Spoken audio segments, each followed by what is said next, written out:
അടിക്കടി ഉണ്ടാകുന്ന ദുരന്തങ്ങളും സങ്കടങ്ങളും എല്ലാം കൂടി നിങ്ങളുടെ ജീവിതം ഒരു അലങ്കോലപ്പെട്ടെന്ന് വിചാരിച്ചോ? നിങ്ങളുടെ ഫസ്റ്റ് എയ്ഡ് എന്താണെന്നറിയാമോ? അലങ്കോലപ്പെട്ട് കഴിഞ്ഞാൽ, ജീവിതം അലങ്കോലപ്പെട്ടാൽ, എല്ലാത്തിനൊരു ഫസ്റ്റ് എയ്ഡ് ഉണ്ടല്ലോ. ജീവിതം അലങ്കോലപ്പെട്ടാൽ ഫസ്റ്റ് എയ്ഡ് സാക്ഷ്യങ്ങൾ കേട്ടുകൊണ്ടിരിക്കണം. ഇപ്പം നിങ്ങൾ ആർക്കും വേണ്ട, വീട്ടിൽ തന്നെ നിങ്ങൾക്കൊരു വിലയില്ലെന്ന് വിചാരിച്ചോ? നിങ്ങൾ അങ്ങനെയൊക്കെ പറഞ്ഞ് എനിക്കൊന്നും ഫീൽ ചെയ്യത്തില്ല. എന്താ കാര്യം എന്നറിയാവോ? നമ്മൾക്ക് വേണ്ടി വില കൊടുത്തവൻ നമ്മുടെ കൂടെ ഉള്ളപ്പോൾ പിന്നെ ഈ ചുഷ്ടം പോലുള്ള മനുഷ്യർ, നാളെ ചത്തുപോണ മനുഷ്യർ നമ്മളെ വില കൽപ്പിച്ചിട്ട് നമുക്ക് എന്നാ കിട്ടാനാ? ഒന്നും കിട്ടാനില്ല. ക്ലിയർ അല്ലേ? നാളെ ചത്തുപോണ ആൾക്കാർ നമ്മൾക്ക് വില കൽപ്പിച്ചതെന്ത്, കൽപ്പിച്ചില്ല എന്ത്? നമ്മളെ വില കൽപ്പിച്ചവൻ നമ്മളെ വീണ്ടെടുത്തിട്ടുണ്ട്. അവൻ്റെ രക്തം നൽകാൻ കൊടുത്തിട്ട് കൈയടിച്ച് ശ്രദ്ധിക്കണ്ട. ഹല്ലേലൂയ.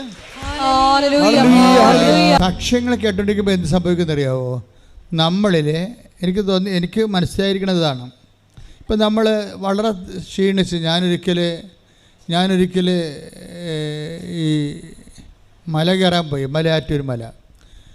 അപ്പോൾ എൻ്റെ 2-3 സുഹൃത്തുക്കൾ കൂടെ ഉണ്ടായിരുന്നു. അപ്പോൾ ഞാൻ മല കയറി അവിടെ എത്തുമ്പോൾ ഭയങ്കരമായിട്ട് തളർന്ന്, എനിക്ക് തോന്നുന്നു ഞാൻ തലകറങ്ങിപ്പോകുമെന്ന് വിചാരിച്ചോണ്ട് ഞാനൊരു പാറപ്പുറത്ത് അവിടെ ഇരുന്ന ഉടനെ, മുകളിൽ എത്തിയിട്ടില്ല, ഇനിയൊരു 1/2 കിലോമീറ്റർ മറ്റും ഉണ്ടെന്ന് തോന്നുന്നു. അപ്പോൾ ഞാൻ ഇങ്ങനെ തളർന്നിരിക്കുമ്പോൾ ഒരു മനുഷ്യനിക്ക് കുരുവില്ലാത്ത ഒരു മുന്തിരിങ്ങ തന്ന, വലിയത്, ഈ നമ്മുടെ കുരുവില്ലാത്ത വലിയ മുന്തിരിങ്ങ തന്നു. ഒരെണ്ണേ തന്നുള്ളൂ. ഞാൻ ഒരെണ്ണം കഴിച്ചപ്പോൾ തന്നെ കുറച്ച് കഴിഞ്ഞപ്പോൾ എനിക്കൊരു സ്റ്റാമിന കിട്ടി. ഞാൻ പിന്നെ ബാക്കിയുള്ളത് ഈസിയായിട്ട് കയറി.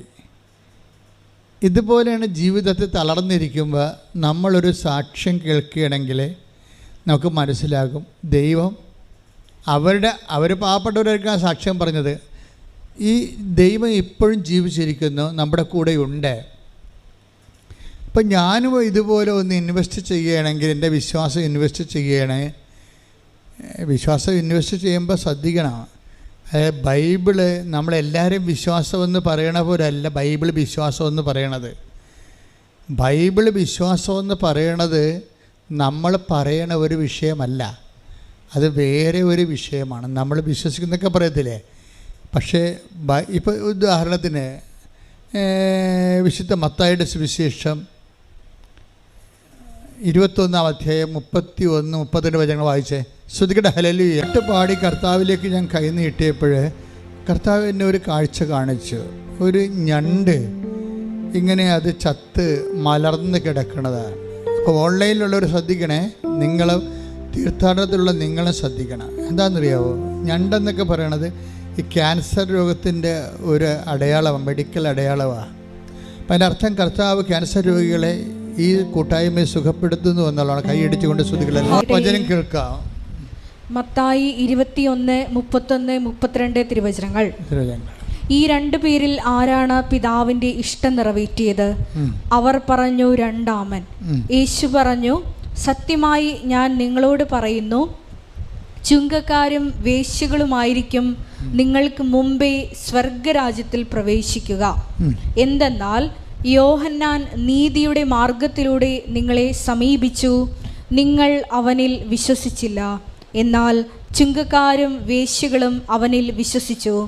നിങ്ങൾ അത് കണ്ടിട്ടും അവനിൽ വിശ്വസിക്കത്തക്കവിധം അനുദപിച്ചില്ല. ഇതിൻ്റെ ഈ വചനത്തിൻ്റെ ഒരു പോക്ക് കണ്ടില്ലേ? ഡിസംബർ 7-ാം തീയതി ഇന്നലെയായിരുന്നു. ഇന്നലെ വെളുപ്പിന് ഈശോ പറഞ്ഞൊരു വചനമാണിത്. എല്ലാ കാലങ്ങളിലും മാതാവിൻ്റെ 2 ദിവസങ്ങളിലാണ് വെളിപാടുണ്ടാകുന്നത്. അത് സ്വപ്നമായിട്ടുണ്ടാകും, ദർശനമായിട്ടുണ്ടാകും, അല്ലെങ്കിൽ ഒരു ഇൻസിഡൻ്റ് ഉണ്ടായിട്ട് ഇൻസിഡൻറ്റിൻ്റെ സുവിശേഷം എടുക്കുമ്പോൾ മെസ്സേജ് ഉണ്ടാകും. ഇങ്ങനെ ദൈവത്തിൻ്റെ അനുഭവങ്ങൾക്ക് ഈ കാലത്ത് ഒരു പഞ്ഞവുമില്ല. പഞ്ഞം നമ്മൾക്കുണ്ടാകുന്നതാണ്. നമ്മൾ ദൈവത്തിൻ്റെ കാര്യങ്ങൾ ശ്രദ്ധിക്കാത്തത് കൊണ്ടാണ് ദൈവത്തിൻ്റെ അടയാളങ്ങളോ അക്ഷരങ്ങളോ ഒന്നും നമുക്ക് മനസ്സിലാകാത്തതിൻ്റെ കാരണം. ദൈവികമായ വെളിപാടുകൾക്കൊന്നും ഒരു പഞ്ഞവുമില്ല. കാര്യം എനിക്ക് കഴിഞ്ഞ ആഴ്ച തന്നെ ഒരു സൂചന ഉണ്ടായിരുന്നു, മാതാവ് വെളുപ്പിനെ സംസാരിക്കുമെന്ന്. കുറേ വിഷയങ്ങൾ സംസാരിച്ചു. ഞാൻ നോട്ട് ബുക്ക് 3 പേജ് എഴുതിയിട്ടുണ്ട്. 3 പേജ് എഴുതിയിട്ടുണ്ട്. അതിൽ ഒരു വിഷയം അവസാനം, ആ മെസ്സേജുകളെല്ലാം അവസാനിക്കുകയാണത് ആ സമയത്ത് ഈ മെസ്സേജിനെ സ്ഥിരീകരിക്കാനുള്ള വചനം വിശ്വാസ പ്രമാണം ചൊല്ലി എടുത്തപ്പോഴാണ് എനിക്ക് ഈ വചനം കിട്ടിയത്. ഏതാണ്? മത്തായിയുടെ സുവിശേഷം 21-ാം അധ്യായം 31, 32 തിരുവചനങ്ങൾ. ഒന്ന് വായിച്ചേ. ശ്രുതികട്ടെ. ഹല്ലേലൂയ. സത്യമായി ഞാൻ നിങ്ങളോട് പറയുന്നു, സത്യമായി ഞാൻ നിങ്ങളോട് പറയുന്നു, ചുങ്കക്കാരും വേശ്യകളുമായിരിക്കും നിങ്ങൾക്ക് മുമ്പേ സ്വർഗരാജ്യത്തിൽ പ്രവേശിക്കുക. എന്തെന്നാൽ യോഹന്നാൻ നീതിയുടെ മാർഗത്തിലൂടെ നിങ്ങളെ സമീപിച്ചു, നിങ്ങൾ അവനിൽ വിശ്വസിച്ചില്ല.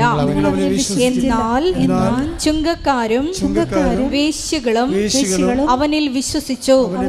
നിങ്ങൾ അത് കണ്ടിട്ടും അവനിൽ വിശ്വസിക്കത്തക്ക വിധം അനുദപിച്ചില്ല. ഇത് ഉടമ്പടിയുമായിട്ട് ഒത്തിരി കണക്റ്റഡ് ആയിട്ടുള്ള വാക്കാണെന്ന് തോന്നണം. കാര്യം അല്ലെങ്കിൽ ഇങ്ങനെ ഒരു വചനം വെളിപ്പെടുത്തേണ്ട കാര്യമില്ല. യോഹന്നാൻ, ഈശോ പറഞ്ഞ യോഹന്നാൻ നീതിയുടെ മാർഗത്തിലൂടെ നിങ്ങളെ സമീപിച്ചു. സുവിശേഷത്തിന് പല മാർഗമുണ്ട്. ഭക്തിയുടെ മാർഗമുണ്ട്, അതാണ് പ്രാർത്ഥനയും കാര്യങ്ങളൊക്കെ. നീതിയുടെ മാർഗമുണ്ട്, അതാണ് ഉടമ്പടി മാർഗം. അവൻ പറയണ പോലെ ചെയ്യുന്ന, നമ്മൾ പ്രവർത്തിക്കുന്ന മാർഗം, പ്രവർത്തനത്തിൻ്റെ മാർഗമാണ്. അതിന് ബൈബിൾ വിളിക്കുന്ന പേര് നീതിയുടെ മാർഗമെന്നാണ്. എന്താ കാര്യം? പട്ടാളക്കാർ വന്ന് യോഹന്നാൻ്റെ പ്രസംഗം കേട്ടപ്പോൾ പട്ടാളക്കാർ വന്ന് ചോദിച്ച്, ഞങ്ങൾ എന്താണ് പശ്ചാത്താപിക്കുക, ഞങ്ങൾക്ക് പശ്ചാത്താപമുണ്ട്, പക്ഷേ പശ്ചാത്താപത്തിൻ്റെ ഭാഗമായിട്ട് വാട്ട് വി ഷുഡ് ഡു, ഞങ്ങൾ എന്ത് ചെയ്യണം? അപ്പോൾ എന്താ പറഞ്ഞത്? നിങ്ങൾ ശമ്പളം കൊണ്ട് തൃപ്തിപ്പെടണം. അതാണ് നീതിയുടെ മാർഗം. ആരെയും ഭീഷണിപ്പെടുത്തി കോഴ വാങ്ങിക്കരുത്. കണ്ടാ, ഇതാണ് നീതിയുടെ മാർഗം എന്നാണ്. അതാണ് ഈശോ പറയണത്. യോഹന്നാൻ്റെ പ്രഭാഷണം അതുപോലെ അക്സെപ്റ്റ് ചെയ്തിരിക്കണം കർത്താവ്. അപ്പോൾ ഓരോരുത്തരും യോഹന്നാൻ്റെ അടുത്ത് വന്നിട്ട് ആ ഭാഗങ്ങളൊന്നും എടുത്തേ. ശ്രദ്ധിക്കട്ടെ. ഹല്ലേലൂയ. ലൂക്കാ 3:14. പടയാളികളും അവനോട് ചോദിച്ചു, ഞങ്ങൾ എന്ത് ചെയ്യണം? അവൻ അവരോട് പറഞ്ഞു, നിങ്ങൾ ആരെയും ഭീഷണിപ്പെടുത്തരുത്, വ്യാജമായ കുറ്റാരോപണവും അരുത്, വേതനം കൊണ്ട് തൃപ്തിപ്പെടണം. ഇതാണ് നീതിയുടെ മാർഗം. എല്ലാ പ്രൊഫഷനും ഒരു മാർഗമുണ്ട്. ഇപ്പം നിങ്ങൾ അധ്യാപകരാണെന്ന് വിചാരിക്കുക, അല്ലെങ്കിൽ നേഴ്സാണെന്ന് വിചാരിക്കുക. നിങ്ങളുടെ പ്രൊഫഷൻ അതാണ്. ആ പ്രൊഫഷന് അതിൻ്റെ ഒരു എത്തിക്സ് ഉണ്ട്. ആ എത്തിക്സ് വിട്ട് നിങ്ങളെ അധപ്പതിക്കരുതെന്നാണ് ഈ പറയണത്. അതാണ് നീതിയുടെ മാർഗമെന്ന് പറയണത്. ഇപ്പം നിങ്ങളൊരു മെഡിക്കൽ പ്രാക്ടീഷണറാണ്, ഡോക്ടറാണ്. അപ്പോൾ നിങ്ങളൊരു ഈ അഫയേഴ്സിൽ പെട്ടവർക്ക് അബോർഷൻ ചെയ്ത് കൊടുക്കുകയാണെങ്കിൽ ചിലപ്പോൾ അവർ 2-3 ലക്ഷം രൂപ തരും രക്ഷപ്പെടാൻ വേണ്ടി. ആരെങ്കിലും ചെയ്യട്ടെ, നിങ്ങളെന്തിനാണ് ആ രക്തത്തിൽ പങ്കെടുക്കണത്? മനസ്സിലായില്ലേ? അതാണ് നീതിയുടെ മാർഗം. ഇപ്പം നിങ്ങൾ ഡോക്ടറാണ്.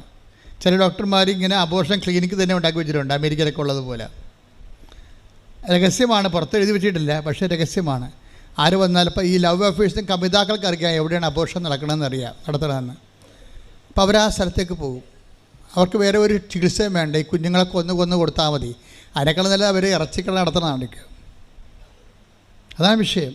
കുറച്ച് കഴിയുമ്പോൾ ഈ പ്രൊഫഷണൽ ജസ്റ്റിസ് ഉണ്ട്. ഈ പ്രൊഫഷണൽ ജസ്റ്റിസ്, അതാണ് യോഹന്നാൻ നിങ്ങളെ നീതിയുടെ മാർഗത്തിലൂടെ അദ്ദേഹം സുവിശേഷം കൈമാറിയപ്പോഴേ അത് സത്യസന്ധമായിട്ടാണ് കൈമാറിയിരിക്കുന്നത്, അല്ലാതെ സുഖിപ്പിച്ചല്ല. ആൾക്കാരെ സുഖിപ്പിച്ച് ദൈവത്തിൻ്റെ അടുത്ത് അനുദപിച്ചു കഴിഞ്ഞാൽ നിങ്ങൾക്ക് ദൈവം ഇങ്ങനെ ആനക്കൂന തരുമെന്നല്ല പറഞ്ഞത്.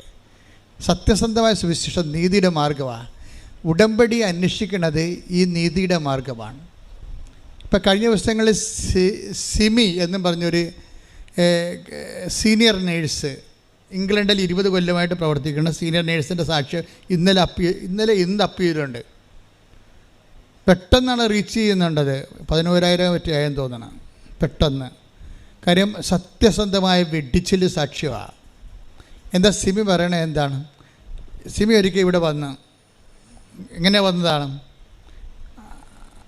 മാതാവിൻ്റെ അടുത്ത് അവളുടെ അമ്മ നേർച്ച നേർന്ന്, ആ സഹോദരിയുടെ അമ്മ നേർച്ച നേർന്ന്. അപ്പം അമ്മയോട് പറഞ്ഞ്, ഞാൻ ആവശ്യമായിട്ട് പള്ളിയും പ്രാർത്ഥനയൊക്കെ ഉള്ള ആളാണ്. അമ്മ എനിക്ക് വേണ്ടി പ്രത്യേകിച്ച് നേർച്ചൊന്നും തരണ്ട.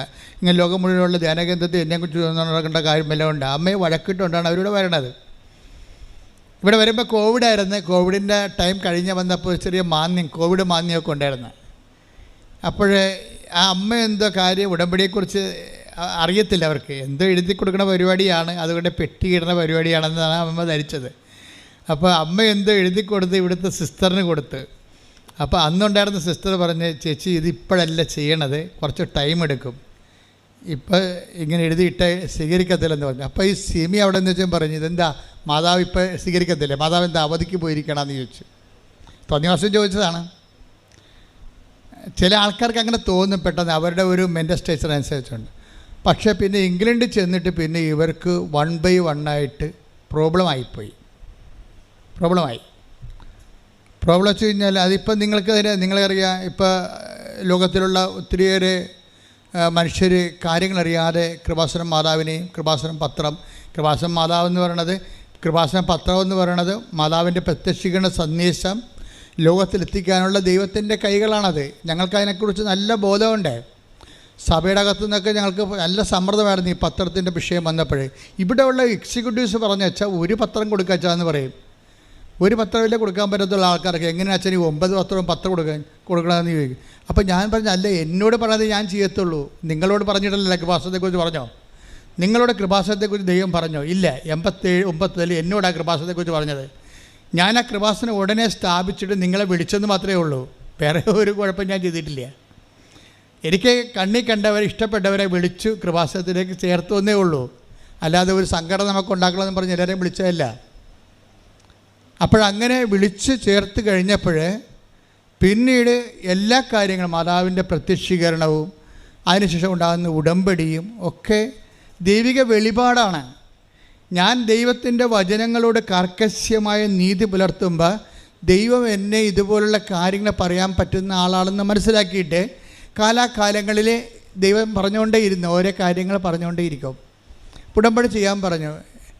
അപ്പോൾ എന്നോട് ആദ്യം പറഞ്ഞത്, പ്രത്യക്ഷീകരണം നടന്നിട്ട് 10 കൊല്ലം ആയില്ലേ, ഇന്ന് മറ്റൊരു നീ ചെയ്താ, അതുകൊണ്ട് നീ ഇനി പണിക്ക് നടക്കണ്ടേ എന്ന് പറഞ്ഞ് എന്നെ ആട്ടി ഓടിച്ച പോലെ വാടിപ്പെട്ട് ഓടിച്ചതാണ്. എനിക്കകത്ത് കയറാൻ അനുവാദമില്ല.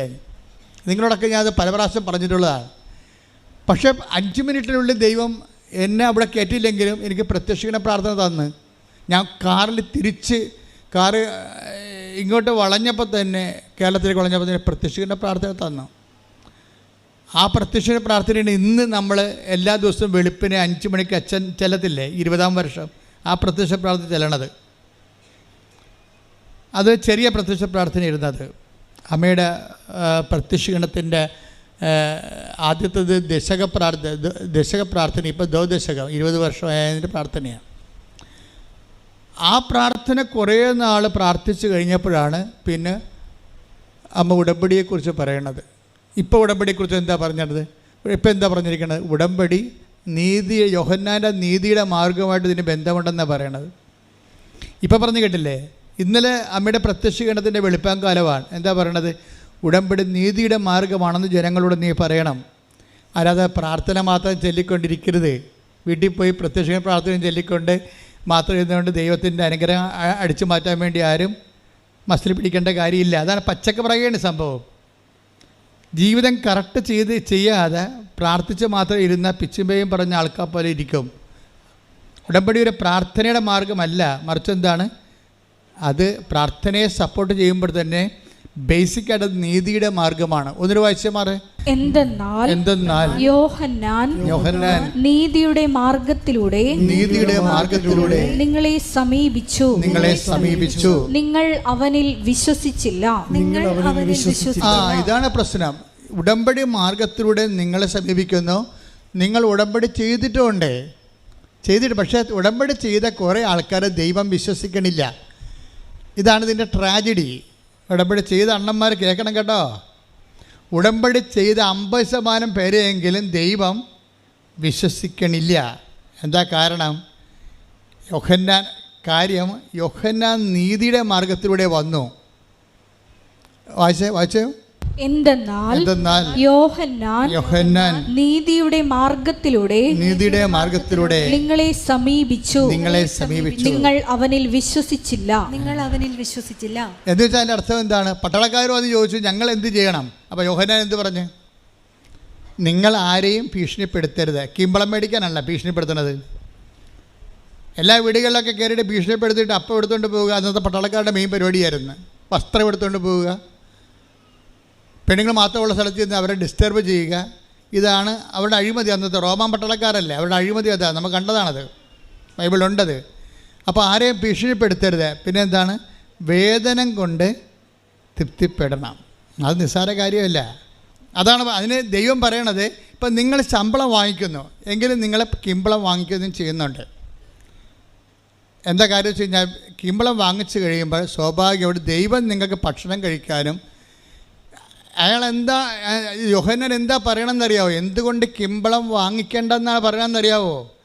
അതായത് നിങ്ങളുടെ ശമ്പളം കൊണ്ട് നിങ്ങൾ തൃപ്തിപ്പെടണം. ഇവിടുത്തെ മെയിൻ പ്രശ്നം അതാണല്ല. ഇപ്പോൾ 1,00,000 രൂപ ശമ്പളമുള്ള ആളിനെ എന്തുകൊണ്ടാണ് മറ്റുള്ളവരുടെ ഈ നക്കാപ്പിച്ച ധർമ്മച്ചട്ടിയിലേക്ക് കൈയിട്ട് വരണത്? എന്താണ്? അയാൾക്ക് തൃപ്തിയില്ല. അവർക്ക് തൃപ്തി ഇല്ലെങ്കിലും ഇത് ഒരു മാനസിക രോഗമാണ് തൃപ്തിയില്ലെന്ന് പറയണത്. അല്ലാതെ അത് ഒരു മാനുഷിക പ്രശ്നമല്ല. തൃപ്തിയില്ലെന്ന് പറയണത് ഒരു മാനസിക രോഗമാണ്. എന്താ കാര്യം? ഒരു ലേഡി, ഒരു 10-40 വയസ്സുള്ള ലേഡിയുടെ ഒരു വീഡിയോ ഇറങ്ങിയിട്ടുണ്ട്. നിങ്ങൾ കണ്ടാന്നറിയത്തില്ല. അവർ പറയണത്, ഞാൻ ആഫ്രിക്കക്കാരുമായിട്ട് ശയിച്ചിട്ടുണ്ട്, പോരെ, ഇന്ത്യക്കാർ, എന്നിട്ട്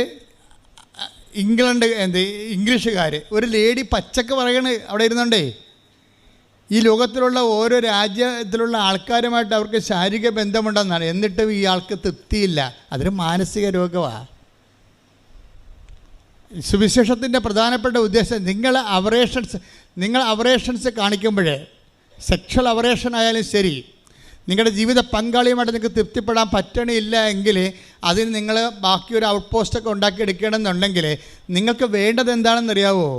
അങ്ങനെ ഒരു ഔട്ട് പോസ്റ്റ് ഉണ്ടായാൽ എത്ര ഔട്ട് പോസ്റ്റ് ഉണ്ടാക്കിയെടുത്താലും ശരി, സ്റ്റെപ്പിനി ഉണ്ടാക്കിയെടുത്താലും നിങ്ങളുടെ ആർത്തി തീരത്തില്ല.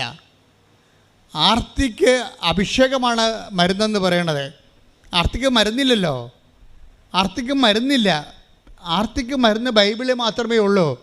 അതിന് അഭിഷേകമെന്നാണ് പറയണത്. അതുകൊണ്ടാണ് 5 ഭർത്താക്കന്മാരുണ്ട്. സ്ത്രീയോട് ഈശോ എന്താ പറയണത്? ഈ വെള്ളം കുടിക്കണവൻ ഇനിയും ദാഹിക്കും.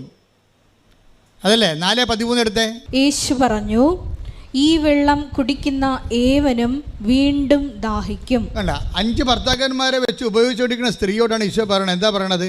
നിനക്ക് 6 അല്ല 60 ഭർത്താവ് ഉണ്ടായാലും പിന്നെയും ഈ കലാപരിപാടി തുടങ്ങിക്കൊണ്ടേയിരിക്കും, വീണ്ടും ദാഹിക്കും. പിന്നെ എന്തായാലും മറുപടി ഉണ്ട്. എന്താ ചെയ്യണത്? എന്നാൽ ഞാൻ നൽകുന്ന വെള്ളം കുടിക്കുന്നവന് പിന്നീട് ഒരിക്കലും ദാഹിക്കുകയില്ല. ഞാൻ നൽകുന്ന ജലം അവനിൽ നിത്യജീവനിലേക്ക് നിർഗളിക്കുന്ന അരുവിയാകും. അതായത് തന്നിൽ വിശ്വസിക്കാനിരുന്നവർ സ്വീകരിക്കാനിരുന്ന പരിശുദ്ധാത്മാവിനെ കുറിച്ചാണ് അവനിത് പറഞ്ഞത്. അതാണ് അഭിഷേകത്തിൻ്റെ ആത്മാവ്. അല്ല, എൻ്റെ മക്കളെ, എന്തെങ്കിലും കാര്യത്തിൽ നിങ്ങളെ പെട്ടിരിക്കണമെന്ന് വിചാരിച്ചോ? പെട്ടിരിക്കണം. നിങ്ങൾക്ക് വേണ്ടത് അഭിഷേകമാണ് വേണ്ടത്. നിങ്ങളിപ്പോൾ ഈ വിഷയം, അതായത് ഇപ്പോൾ ആകുലത ആയാലും ശരി, റെക്കറിങ് ആയിട്ടൊരു ആകുലത ഉണ്ടാവണമെന്ന് വിചാരിച്ചോ? ആ ആകുലത ഉണ്ടാക്കുന്ന വിഷയങ്ങൾ അതേപടി പച്ചക്ക് നിലനിൽക്കുമ്പോൾ തന്നെ നിങ്ങളുടെ ആകുലതകൾ മാറ്റാൻ. ഇപ്പം സെമിയുടെ സാക്ഷ്യം അങ്ങനെയാണ്. സെമി എന്താ പറയണത്? ഇംഗ്ലണ്ടിൽ എൻ്റെ മകനെ കൊണ്ടുപോയി ഞാൻ സ്കൂളിൽ ചേർത്തപ്പോഴുണ്ട് അവർ പറഞ്ഞ് കുഞ്ഞിനെ കൗൺസിൽ ചെയ്യും. അവിടുത്തെ സിസ്റ്റം അതാണ്. നമുക്ക് കണ്ട സ്കൂളിൽ കൊണ്ട് കാശ് കൊടുത്തിട്ട് ചേർക്കാൻ പറ്റത്തില്ല. കൊച്ചിനെ ആദ്യം ഒരു കൗൺസിലിംഗ് ബോർഡിന് ഹാജരാക്കണം. കുഞ്ഞിൻ്റെ IQ അവർ പരിശോധിക്കും. എന്നിട്ട് അവന് പഠിക്കാനുള്ള സ്കൂൾ അവർ നിശ്ചയിക്കും. കാര്യം മനസ്സില്ലേ? സിസ്റ്റത്തിൻ്റെ പോക്കതാണ്, നമ്മുടെ സിസ്റ്റം അല്ലാതെ. കുഞ്ഞിൻ്റെ IQ എന്താണെന്ന് നോക്കിയിട്ട് അതിനൊരു കോമൺ ബോർഡിനെ കൊണ്ടേ കൊടുക്കും. ആ ബോർഡിൽ ഇവനെ എഴുതിച്ചും വായിച്ചും സംസാരിച്ചും ഇവൻ ചിരിക്കുന്നുണ്ടോ, ആൾക്കാരുമായിട്ട് കൂട്ടുകൂടുന്നുണ്ടോ, ഇവൻ തമാശ പറയുമ്പോൾ ചിരിക്കുന്നുണ്ടോ, അതാ നിസ്സാര കാര്യത്തിന് ഇവൻ്റെ EQ ഒക്കെ, ഇമോഷണൽ കോഷൻസ് ഒക്കെ പോയി കിടക്കുകയാണ്. ഇതെല്ലാം നോക്കിയിട്ടാണ്, ഇവൻ്റെ മെൻ്റൽ സ്റ്റേച്ചറൊക്കെ നോക്കിയിട്ടാണ് ഇവനെ സ്കൂൾ നിശ്ചയിക്കണവർ. അങ്ങനെ സ്കൂൾ നിശ്ചയിക്കുമ്പോൾ കേരളത്തിലുള്ളതുപോലെ നല്ല സ്കൂൾ ഇവർക്ക് കിട്ടിയില്ല. ഇവർ വിചാരിച്ചത് നമ്മൾ പൈസ കൊടുത്തു കഴിഞ്ഞാൽ നല്ല സ്കൂളിൽ പഠിപ്പിക്കാമെന്ന്. പക്ഷെ അവിടെ നടക്കത്തില്ല. കൊച്ചിൻ്റെ കപ്പാസിറ്റി അനുസരിച്ച് മാത്രമേ പഠിപ്പിക്കൂ. ഇതോടുകൂടി ഈ സിമിയുടെ കൺട്രോൾ പോയി, സങ്കടമായി, ഭയങ്കര നിരാശയായി. ഇനി ഇവരെ ഇട്ടതൊരു 6ാം തരത്തിലുള്ള സ്കൂളിലാണ് വിട്ടിരിക്കുന്നത്. ആ സ്കൂളിലാണെങ്കിൽ അതായത് ഒരുമാരപ്പെട്ട പിള്ളേരൊക്കെ ഈ 2ാം ക്ലാസ്സുകാരൻ ഡ്രഗ്സ് എടുക്കുന്ന സ്കൂളാണ്. സിഗരറ്റ് വലിക്കുന്ന 4ാം ക്ലാസ്സുകാരൻ. അപ്പം അങ്ങനെയൊക്കെയുള്ള സ്കൂളിൽ ചെന്ന് ഇവൻ വിക്കുവിൻ്റെ കാര്യം പോക്കായിരിക്കും. അപ്പോഴങ്ങനെ അതുകൊണ്ട് തന്നെ ഇവർക്ക് ഭയങ്കര സങ്കടമാണ്. ഇവിടെ കണ്ണ് തോരണില്ല. മാതാവിനോട് തോന്നിയ ദിവസം പറഞ്ഞ് പോയതാണ്, മാതാവ് അവധിയിലാണെന്ന് പറഞ്ഞു പോയതാണ്. ഇവിടെ കണ്ണ് തോരണില്ല. പക്ഷേ നമ്മളുടെ സത്യസന്ധമായിട്ട് അവർക്കിത് വിശ്വസിക്കാൻ കഴിഞ്ഞില്ലെന്ന് പറയുന്നത് ഒരു ക്രൈമൊന്നുമല്ല. ഒരു മനുഷ്യനെ വിശ്വസിക്കാൻ ടൈം എടുക്കും, അത്രയേ ഉള്ളൂ. അതല്ല പ്രശ്നം. ഇവർ ബേസിക്കായിട്ട് നല്ല ലേഡിയാണ്. അവർക്ക് പള്ളിയും പ്രാർത്ഥനയും കൃപയും കുമ്പസാരമൊക്കെ ഉള്ളൊരു ലേഡിയാണ്. പക്ഷേ അവർക്ക് പുതിയ പുതിയ സംവിധാനങ്ങളൊക്കെ ഉൾക്കൊള്ളുമ്പോൾ ശരി, നമ്മുടെ സഭയിൽ തന്നെ കരിസ്മാറ്റിക് പ്രസ്ഥാനം വന്നപ്പോൾ എല്ലാവർക്കും ഉൾക്കൊള്ളാൻ പറ്റിയ ഇല്ല. 50% പേര് അതിൻ്റെ അകത്തേക്ക് മൊബിലൈസ് ആയിപ്പോയിട്ടുള്ളൂ. ബാക്കി 50% ട്രഡീഷണലായിട്ട് ഇപ്പോഴും നിലനിൽക്കുന്നുണ്ട് അവർ. അപ്പോൾ ആരുടെ കുറ്റമല്ല, ആൾക്കാർക്ക് ചിലത് ഉൾക്കൊള്ളാൻ പറ്റത്തില്ല, അതുകൊണ്ടാണ്, വേറെ പ്രശ്നമൊന്നുമില്ല. പക്ഷേ ഇവളിങ്ങനെ പറഞ്ഞത് കാരണം ഇവൾക്ക് പിന്നീട് ഇങ്ങനെ ഇഷ്യൂസ് ഉണ്ടാക്കാൻ തുടങ്ങി. അപ്പോൾ സിമിക്ക് ഭയങ്കര സങ്കടമായി. അവർക്ക് ജോലി ചെയ്യാൻ പറ്റണില്ല. ഓർക്കുമ്പോഴൊക്കെ നെടുവീർപ്പും ഈ കുഞ്ഞിൻ്റെ ഭാവി എന്താണ് ഇനി എന്നൊക്കെ പറഞ്ഞേക്കുമ്പോൾ ആണ് പെട്ടെന്ന് ഇവളോടത്ത് ദൈവമേ. അപ്പോൾ അമ്മ വിളിച്ചു, ഇവളുടെ അമ്മ വിളിച്ചു പറഞ്ഞു, നീ അന്ന് അസഭ്യം പറഞ്ഞു പോയ മാതാവില്ലേ, ആ മാതാവിൻ്റെ പത്രമൊക്കെ നീ കാണുന്നില്ലേ, എന്തുമാത്രം മനുഷ്യരാണ് അവിടെ പോയി രക്ഷപ്പെടണമെന്ന് നീ അമ്മ പറഞ്ഞു കൊടുക്കും. ഇപ്പോഴാണ് അവർക്കൊരു ബോധം വന്നത്. അപ്പോൾ ഉടനെ അവരെന്ത് ചെയ്യും, അവർ ഓൺലൈൻ ഉടമ്പടി എടുക്കും. മദറിനോട് സോറി പറഞ്ഞിട്ട് ഒരു ഓൺലൈൻ ഉടമ്പടി എടുക്കും. ഓൺലൈൻ ഉടമ്പടി എടുക്കുമ്പോൾ എന്താ സംഭവിക്കണമെന്ന് വെച്ച് കഴിഞ്ഞാൽ, നിനക്കറിയാലോ, ഓൺലൈൻ ഉടമ്പടിയിൽ ആകപ്പാടി ഇല്ലാത്തതായിട്ട് എന്താ ഉള്ളത്, നേർച്ച വസ്തുക്കൾ മാത്രമേ ഇല്ലാതുള്ളൂ, ബാക്കി എല്ലാം ഉടമ്പടി തന്നെയാണത്. സത്യസന്ധമായിട്ട് സീരിയസ് ആയിട്ട് എടുക്കുന്നവർ അത് അകലെ ഉള്ളവർക്ക് വേണ്ടിയുള്ളതാണ്. ഓൺലൈൻ ഉടമ്പടി എന്തിനാണ്? അന്റാർട്ടിക്ക പോലുള്ള ഒരു കാലത്ത് നാട്ടിൽ വരാൻ പറ്റാത്ത ആൾക്കാർക്ക് വേണ്ടിയുള്ളത്. മാതാവിൻ്റെ മല ഈ ഉടമ്പടി വെളിപ്പെടുത്തിയപ്പോൾ തന്നെ അതിൻ്റെ കൂടെ പടപടാന്ന് വെളിപ്പെടുത്തിയതാണ്. അല്ലാതെ പിന്നീട് ഞങ്ങളാരും ചിന്തിച്ച് ചെയ്തതൊന്നും അല്ല. ഇത് ചിന്തിച്ചോ ആലോചിച്ചോ ചെയ്തതല്ല. എനിക്കാണെങ്കിൽ കമ്പ്യൂട്ടറിന് ശരിക്കും വശമില്ല, മൊബൈൽ മാത്രമേ കൈകാര്യം പരിചയമുള്ളൂ. ഞാൻ ചുമ്മാ ഒരു കമ്പ്യൂട്ടർ ഓപ്പൺ ചെയ്തുകൊണ്ടിരിക്കുകയായിരുന്നു. ഈ മാതാവ് പ്രത്യക്ഷപ്പെട്ടതിൻ്റെ ഈ ഉടമ്പടി, നമ്മുടെ ഇന്നത്തെ ഉടമ്പടി 2015 അമ്മ വെളിപ്പെടുത്തിയത്. ആ 2016 കാലഘട്ടങ്ങളിൽ തന്നെയാണ് ഞാൻ ചുമ്മാ കമ്പ്യൂട്ടർ നോക്കിക്കൊണ്ടിരിക്കുകയാണ്. അപ്പോൾ എനിക്ക് പെട്ടെന്നൊരു ലിങ്ക് കിട്ടിയപ്പോൾ ഞാൻ ഉടനെ ജോമളെ വിളിച്ച് പറഞ്ഞു, ഇങ്ങനെ ഒരു ലിങ്ക് കിട്ടിയിട്ടുണ്ട്. അപ്പോൾ ജോമള പറഞ്ഞു, അപ്പോൾ ഒരു ഡിക്സൺ എന്ന് പറഞ്ഞൊരുത്തനും ഇവിടെ ഇങ്ങോട്ട് വന്ന് പറഞ്ഞു, അച്ഛൻ്റെ പത്രം ഉണ്ടല്ലോ, ഞാൻ സ്വന്തമായിട്ട് ഡിസൈൻ ചെയ്ത് തരാം. ഞാൻ പത്രം എനിക്ക് കിട്ടിയായിരുന്നു. അപ്പോൾ എനിക്കിങ്ങനെ അറിയത്തില്ല, അങ്ങനെ എറണാകുളത്തുകാരനാണ്.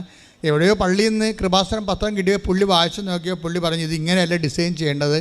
പുള്ളി കമ്പ്യൂട്ടർ ഗ്രാഫിക്സ് ചെയ്ത് ഡിസൈൻ ചെയ്യുന്ന ആളാണ്, ഞാനത് ഫ്രീ ആയിട്ട് ചെയ്തു തരാമെന്ന് പറഞ്ഞു. അപ്പോൾ അങ്ങനെ ഒരാളെ അമ്മ ലൈനിൽ കൊണ്ടുവന്നപ്പോൾ അത് ഈ ദിവസങ്ങൾ തന്നെയായിരുന്നു. അപ്പോൾ ഞങ്ങളുടനെ ഈ ലിങ്ക് അദ്ദേഹത്തിന് അയച്ചു കൊടുത്തിട്ട് പറഞ്ഞു, ഞങ്ങൾക്ക് വേണ്ട ഈ ലിങ്ക് നോക്കിക്കേ, ഇതനുസരിച്ച് ഞങ്ങൾക്ക് വേണ്ട ഓപ്ഷൻ എന്ന് പറയണത്, ഞങ്ങൾ ഇവിടെ ഒരു മനുഷ്യൻ ഏത് കോണ്ടിനെൻറ്റിൽ നിന്നുകൊണ്ടും ഏത് ഭൂഖണ്ഡത്തിൽ നിന്നുകൊണ്ടും അവൻ്റെ പേരും അവൻ്റെ സങ്കടവും അവൻ്റെ അറ്റകൈ സമയത്ത് ഈ ലിങ്കിലോട്ട് അടിച്ചു കയറ്റിയാൽ ഇവൻ്റെ പേരിലൊരു തിരി തെളിഞ്ഞിട്ട് അവൻ്റെ പേര് തെളിയണം മാതാവിൻ്റെ മുമ്പേ, കൃപാസനം മാതാവിനെ ഉടനെ കാണിക്കണമെന്ന് പറഞ്ഞു. ഞങ്ങളത് വേണ്ടി പ്രാർത്ഥിച്ചോളാം. ഇതിൻ്റെ ആസ്തി ഭദ്രതയെന്ന് പറയണത് 97 മുതൽ ഞങ്ങൾ 87 മുതൽ ഇന്ന് വരെ നടത്തിയിട്ടുള്ള കടലിലെ കൺവെൻഷനും 10,000 മനുഷ്യരെ കേരളം മുഴുവൻ നടന്ന് ധ്യാനം നടത്തിയതും ഇവിടെ നടന്നിട്ടുള്ള ലക്ഷക്കണക്കിന് അഖണ്ഡ ജപമാലയും ഞാൻ ഒരു രാത്രി മുഴുവനൊക്കെ ഇരുന്ന് ആൾക്കാരെ കണ്ടിട്ടുണ്ട്, പ്രാർത്ഥിച്ചിട്ടുണ്ട് രാത്രി മുഴുവനും. അങ്ങനെ 2004 മുതൽ 2018 കോവിഡ് വരെ ഇവിടെ ഈ എല്ലാ ദിവസവും രാത്രി 6 മണി തൊട്ട് വെളുപ്പിന് 6 മണി വരെ ആൾക്കാരെ കാണാൻ വേണ്ടി രാത്രി ഇരിക്കുമായിരുന്നു ഇവിടെ. തലയൊക്കെ പൊട്ടിപ്പോണ അവസ്ഥയിലാണ് ഞാൻ ഇവിടുന്ന് പോയി അമ്പലപ്പുഴ പോയി കുർബാന ചെല്ലണത്. അപ്പോൾ ഇങ്ങനെ കുറേ ത്യാഗങ്ങളെ കർത്താവിന് വേണ്ടി സഹിച്ചിട്ടുണ്ട്. അപ്പോൾ അതിൻ്റെ എല്ലാം ആസ്തിയിലായിരിക്കണം ജനങ്ങൾ തിരികെത്തിക്കേണ്ടത്. അവർക്ക് മെറിറ്റില്ലെങ്കിലും കൃപാസനത്തിൻ്റെ ഒരു ആസ്തിയിൽ അവർക്ക് ദൈവത്തിൻ്റെ അനുഗ്രഹം കിട്ടണം. അതാണ് ഇതിൻ്റെ ഉദ്ദേശമെന്ന് പറഞ്ഞ് ഉടനെ പുള്ളിക്കാരന് പെട്ടെന്ന് മാതാവ് ഇത് ദൈവം ഒരു കാര്യം ഏറ്റെടുത്താൽ പിന്നെ പ്രോജക്റ്റും ഫണ്ടും പ്ലാനും ഫണ്ടും എല്ലാം ദൈവം ഇങ്ങനെ ഇഷ്യൂ ചെയ്തുകൊണ്ടിരിക്കും. അത് ഉടനെ ദൈവം ഉടനെ ആ മനുഷ്യനതൊരു ഐഡിയ കൊടുത്തു. പെട്ടെന്ന് അയാൾക്കത് കത്തി. അങ്ങനെയാണ് ലൈറ്റ് ആൻഡ് പെർ റിക്വസ്റ്റ് എന്ന് പറഞ്ഞ് ഇന്നും ആൾക്കാർ പ്രശ്നം വന്നാൽ ഉടനെ ലൈറ്റ് ആൻഡ് പെർ റിക്വസ്റ്റാണ് ചെയ്യുന്ന ആൾക്കാർ. അത് അകലെയുള്ള ആൾക്കാരാണ്. കൃപാസനത്തിൽ വന്ന് എത്തുന്നത് വരെയുള്ള സമയങ്ങളിൽ കൃപാസന അനുഗ്രഹത്തിൽ നിന്നുള്ള നിക്ഷേപത്തിൽ നിന്ന് അവർക്ക് ദൈവം അനുഗ്രഹം കൊടുക്കൊണ്ടിരിക്കുകയാണ്. അപ്പോൾ ഇതുപോലെ ഇവർ കോവിഡ് കാലത്ത് അമ്മ തന്നാണ് ഓൺലൈൻ ഉടമ്പടി. കോവിഡിനെ ഇങ്ങോട്ട് അടക്കാൻ പറ്റാത്തത് നമ്മൾ ഇതെല്ലാം അടച്ചിട്ടൊക്കെ ആയിരുന്നു 1 കൊല്ലം 1.5 കൊല്ലമാവട്ടെ. അപ്പോഴാണ് അമ്മ ഓൺലൈൻ ഉടമ്പടി തന്നത്. ഓൺലൈൻ ഉടമ്പടി തന്നപ്പോൾ ആ ഓൺലൈൻ ഉടമ്പടിയെക്കുറിച്ച് ഞാൻ ആദ്യമായിട്ട് ഒരു ഡെമോ ചെയ്തപ്പോൾ തന്നെ ആൾക്കാർ പറഞ്ഞു, അച്ഛാ ഇത് നമ്മുടെ യഥാർത്ഥ ഒറിജിനൽ ഉടമ്പടി പോലെ ഫലിക്കുമോ ഇത്? അപ്പോൾ ഞാനൊന്നും അതിനെക്കുറിച്ച് മറുപടി പറഞ്ഞില്ല. കാര്യം നമ്മളെന്ത് കൃത്രിമമായിട്ട് രൂപം ഉണ്ടാക്കിയെടുത്തതാണെന്നാണ് വിചാരിച്ചത്. അവർ ഓൺലൈൻ ഈ തീർത്ഥാടന ഉടമ്പടിയാകുമ്പോൾ ഉപവസിക്കണം, പ്രാർത്ഥിക്കണം, രോഗികളെ പോയി കാണണം, അങ്ങനെ എന്തുമാത്രം ദാനധർമ്മങ്ങളൊക്കെ ചെയ്യണം, കുറേ ചെയ്യാനുള്ള വർക്ക് എക്സർസൈസുകളില്ലേ, അതൊന്നും ഇതിനകത്തില്ലല്ലോ. ഞാൻ എല്ലാം ഇതിനകത്തുണ്ട്. ആൾക്കാർ ചെയ്താൽ മതി. കാര്യം നമ്മൾ എന്ത് ചെയ്യണം എന്നല്ല പ്രശ്നം, ആര് ചെയ്യുന്നു എന്നുള്ളതാണ് പ്രശ്നം. ഇപ്പോൾ ഉടമ്പടി എടുത്തിട്ട് നിങ്ങളാണ് ഇതിൻ്റെ അകത്ത് ഉടമ്പടിയിൽ വൈറ്റോ ബ്ലാക്കോ ആകണത് നിങ്ങളുടെ നിലപാടിൻ്റെ ഭാഗമായിട്ടാണ്. നിങ്ങൾക്ക് വേണമെങ്കിൽ ഉടമ്പടി ബ്ലാക്ക് ആക്കാൻ പറ്റും. എന്താ കാര്യം? അതുകൊണ്ടാണ് ഞങ്ങളെ ഈ 65 വയസ്സുകാരെ കൊണ്ട് ഉടമ്പടി ചെയ്യിക്കാത്തത്. കാര്യം അവർ പ്രാർത്ഥിക്കാൻ മാത്രമേ ചെയ്യത്തുള്ളവർ. അവർ പ്രാർത്ഥിക്കുക, അവർ പത്രങ്ങൾ കൊണ്ട് കൊടുക്കുകയോ അതൊക്കെ വിശദീകരിക്കുക. ഒന്നാമത് അവർക്ക് പത്രം വായിക്കാൻ കണ്ണ് കാണാൻ പല പലർക്കും. സ്വന്തമായിട്ട് പത്രം വായിക്കാൻ കണ്ണ് കാണാൻ പാടില്ലാത്ത ആൾക്കാരെങ്ങനെ പത്രം വായിക്കണത്? അവർ വായിക്കത്തില്ല, മനസ്സിലാക്കത്തില്ല. ശരിക്കും പറഞ്ഞാൽ ഉടമ്പടിയൊക്കെ എടുക്കണമെങ്കിൽ തന്നെ ഇവിടെ കണ്ണ് ടെസ്റ്റ് ചെയ്യാൻ വേണ്ടി ഒരു കണ്ണ് ഡോക്ടറിനെ വെക്കേണ്ടതാണ് ഇവിടെ. കാര്യം അത് ശരിയായാൽ മാത്രമേ ബാക്കിയെല്ലാം ശരിയാകത്തുള്ളൂ. കാര്യം ഇവരെത്ര പേര് ഈ പത്രം വായിക്കുന്നുണ്ട്? ഈ 18 പത്രവും മേടിച്ചുകൊണ്ട് പോകുന്ന ആൾക്കാർ എത്ര പേര് ആ പത്രം വായിക്കുന്നുണ്ട്? മറ്റുള്ളവൻ്റെ മേൽ വായിക്കുത്തി കയറണം എന്നല്ല, നിങ്ങളിത് വായിക്കുന്നുണ്ടോ? നിങ്ങൾ വായിച്ചിട്ട് അതിൻ്റെ പ്രധാന കുറിപ്പ് നിങ്ങൾ വായിക്കുന്നുണ്ടോ? നിങ്ങളിതൊന്നും വായിക്കാതെ ഈ കിട്ടിയ സംഭവം ഒരു കടമ നിർവഹിക്കണ പോലെ മറ്റുള്ളവന് മോന്തക്കെട്ട് എറിഞ്ഞും പോയി കഴിഞ്ഞാൽ ഇത് ബ്ലാക്ക് ഉടമ്പടി എന്ന് പറയും. Black covenant. അതാരാണ്? നിങ്ങൾ ബ്ലാക്ക് ആയത് കൊണ്ടാണ് കവനൻറ്റ് ബ്ലാക്ക് ആകണത്. വൈറ്റായിട്ടുള്ള ആൾക്കാരുണ്ട് എന്ന് വെച്ചാൽ അവരെടുക്കുമ്പോൾ അവരത് തന്നെ എല്ലാം മൊത്തം ഇരുന്ന് വായിക്കും. വായിച്ചതിന് ശേഷം ദൈവസ്നേഹം നിറയും. എന്നിട്ട് അവർ ദൈവത്തെക്കുറിച്ച് ആൾക്കാരോട് പറയും. അതാണ് വൈറ്റ് ഉടമ്പടി എന്ന് പറയണത്. അതിലേക്ക് വരണം. കാര്യം ജനങ്ങൾക്ക് മാനസാന്തരം ഉണ്ടാകുകയും ദൈവത്തെ അവരറിയുകയും നീതിയുടെ മാർഗത്തിലേക്ക് സമൂഹം പരിവർത്തനം ചെയ്യപ്പെടണം. ശ്രുതികട ഹല്ലേലൂയ. ഹല്ലേലൂയ ഹല്ലേലൂയ ഹല്ലേലൂയ. തീക്ഷ്ണതയോടെ പത്രപ്രേക്ഷിത പ്രവർത്തനം ചെയ്യുവാൻ ആരാധനയിലൂടെ ഞങ്ങളെ തിരഞ്ഞെടുത്ത് അഭിഷേകം ചെയ്യണമേ. ഹല്ലേലൂയ. സ്നേഹരാജാവേ എന്നെന്നും എന്നുള്ളിൽ വാഴാ സ്നേഹത്തിൻ പൂനിലാവേ എന്നുള്ളിൽ വെൺശോഭയേകാ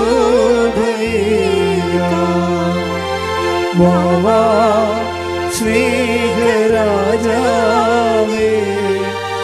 എന്നെന്നും എന്നുള്ളിൽ വാഴാ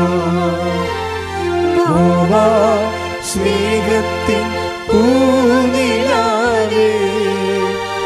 എന്നുള്ളിൽ വെൺശോഭയേകാ. പരിശുദ്ധ പരമ ദിവ്യകാരുണ്യത്തിന് ആരാധനയും സ്തുതിയും പുകഴ്ചയും ഉണ്ടായിരിക്കട്ടെ. അപ്പോൾ ഇത് ഓൺലൈൻ ഉടമ്പടി എടുത്തതിന് ശേഷം സിമി നേഴ്സിൻ്റെ ഒരു നേച്ചർ എന്ന് പറയണത് അവർ ബേസിക്കായിട്ട് സീരിയസ് ആണ്. അധികം ചിരിക്കത്തൊന്നുമില്ല. അവർ സീരിയസ് ആണ് വിഷയം. ചില ആൾക്കാരുണ്ടല്ലോ ഈ എപ്പോഴും നേച്ചർ സീരിയസ് ആയിരിക്കും. അത് ഒത്തിരി സംസാരിക്കത്തില്ല. പിന്നെ എപ്പോഴും ഇങ്ങനെ സൗമ്യമായി സംസാരിക്കത്തില്ല. അപ്പം അങ്ങനെ ഒരു ലീഡർഷിപ്പിന് പറ്റുന്ന ആളാണ്, ഇച്ഛാശക്തിയൊക്കെ ഉള്ള ആൾക്കാരാണ്. അപ്പം അതുകൊണ്ട് ഇവരുടെ നേച്ചർ അനുസരിച്ച് ഇവർ സംഭവം ഏറ്റില്ലെങ്കിൽ ഒരിക്കലും ഏക്കത്തില്ല, ഏറ്റാൽ ഒരു 1.5 ഏപ്പായിരിക്കും. അങ്ങനെ ആൾക്കാരുണ്ട് നമ്മുടെ എല്ലാ മനുഷ്യരും കാണാം. ചിലയൊക്കെ നമുക്ക് വയറ് നോക്കി മനസ്സിലാക്കാൻ പറ്റും ഈ എന്ത് ടൈപ്പാണെന്ന്. അതെന്താ വെച്ച് കഴിഞ്ഞാൽ ചില ആൾക്കാർ ആവശ്യമില്ലെങ്കിലും ചില കോളാന്ന് ചിരിച്ചുകൊണ്ടിരിക്കും. അവരെ ഒന്നും ഏൽപ്പിക്കാൻ കൊള്ളത്തില്ല, ഒരു സാധനം ചെയ്യത്തില്ല, മടിയായിരിക്കും, ചെയ്യും. ഈ വവ്വാല് കടിച്ച പോലെ കിടക്കും. ഈ വവ്വാല് തങ്ങലിങ്ങൊക്കെ കടിച്ചിട്ട് അതിന് തിന്നാൻ പറ്റില്ല, അത് എൻ്റെ കയ്യും താഴെ വീഴും, താഴെ കിടക്കുകയും ചെയ്യും. അത് അങ്ങനെ പണ്ട് ഈ തല്ലി ചങ്ങാൻ സാധനമില്ലേ നമ്മുടെ കേരളത്തിലെ ബദാം, അതായത് ഒരു സ്ഥലത്ത് അവർ ശ്രദ്ധപ്പെടുത്താൻ പറ്റത്തില്ല. അവരിങ്ങനെ ചിരിക്കും പറയുന്നത്, അല്ലെങ്കിൽ ചിരിക്കാനുള്ള വകുപ്പൊക്കെ ഉണ്ടാക്കും, അല്ലെങ്കിൽ എവിടെയെങ്കിലുമൊക്കെ ഇങ്ങനെ ടൂറ് ഇങ്ങനെ കറങ്ങി കിടക്കും, ഇങ്ങനെ കൂട്ടായ്മയിലൊക്കെ ഈ കുത്തിയിരിക്കും, എന്ത് കുറേ വെടി വർത്താനമൊക്കെ പറഞ്ഞുകൊണ്ടിരിക്കും. ഒരു പണി അവരെ ഏൽപ്പിക്കാൻ കൊള്ളത്തില്ല. കാര്യം അവരുടെ ബോഡി ആ ടൈപ്പാണ്. വിസറട്ടോണിക് എൻഡോമോർഫ് എന്ന് പറയും. അത് നമ്മുടെ ഈ നമ്മുടെ ഈ അണ്ടം വികസിക്കുമ്പോൾ തന്നെ അകത്തെ ചുവപ്പ് കാമ്പാണ് കൂടുതൽ പ്രിഡോമിനൻ്റായിട്ട് വളർന്നു വരണമെങ്കിൽ അവർക്ക് കല്യാണം ഭയങ്കര ഇഷ്ടമായിരിക്കും. മരണത്തിലൊന്നും പോകത്തില്ല അധികം. മരണത്തിൽ പോയാൽ തന്നെ അവിടെ പോയിരുന്നുണ്ട് എന്തെങ്കിലുമൊക്കെ പറഞ്ഞുകൊണ്ട് ആൾക്കാരെ ആരുടെയെങ്കിലും പെട്ടയ്ക്ക് തൂങ്ങി വല്ല വെള്ളം അടിക്കാനും പോയിട്ട് അവിടെ ഇരുന്ന് ഷാപ്പിൽ ഇരുന്ന് വർത്താനം പറയും, ബാറിലിരുന്നുകൊണ്ട്. അങ്ങനെ ടൈപ്പുണ്ട്. അങ്ങനെ ഓരോ മനുഷ്യർ ഇവരെന്ന് പറഞ്ഞാൽ സീരിയസ് ബോഡിയാണ് ഇവരുടെ. ഇപ്പം ഇവർ ഒരു കാര്യം പറഞ്ഞാൽ ഉണ്ടെങ്കിൽ ഉണ്ട്, ഇല്ലെങ്കിൽ ഇല്ല. ഇവർ ഓൺലൈൻ ഉടമ്പടി എടുത്ത് പിന്നെ എന്താ സംഭവം, ഇവർ മൊത്തം അങ്ങോട്ട് അതിൻ്റെ അകത്ത് ആ ഓൺലൈൻ ഉടമ്പടിയാണല്ലോ എടുത്തതെന്നല്ല, അവർ കൃത്യമായിട്ട് വചനം വായിക്കാൻ തുടങ്ങി. ഒരാളിൻ്റെ മാറ്റം കണ്ടില്ലേ? ഇവിടെ വന്നിട്ട് മാതാവ് അവധിയിലാണെന്ന് പറഞ്ഞ് പോയ പാർട്ടിയാണ്. ആ ഓൺലൈൻ ഉടമ്പടി എടുത്തു കഴിഞ്ഞപ്പോൾ ഉടനെ അവർ കൃത്യമായിട്ട് വചനം വായിക്കാൻ തുടങ്ങി. 5:30 എഴുന്നേറ്റ് വചനം വായിക്കും, ഇംഗ്ലീഷ് പത്രം കൂടുതൽ വരുത്തിക്കും, എന്നിട്ട് ഓരോ ഇംഗ്ലീഷ് പള്ളി കൊണ്ടേ കൊടുക്കും. ഇംഗ്ലീഷ് പത്രമല്ലേ?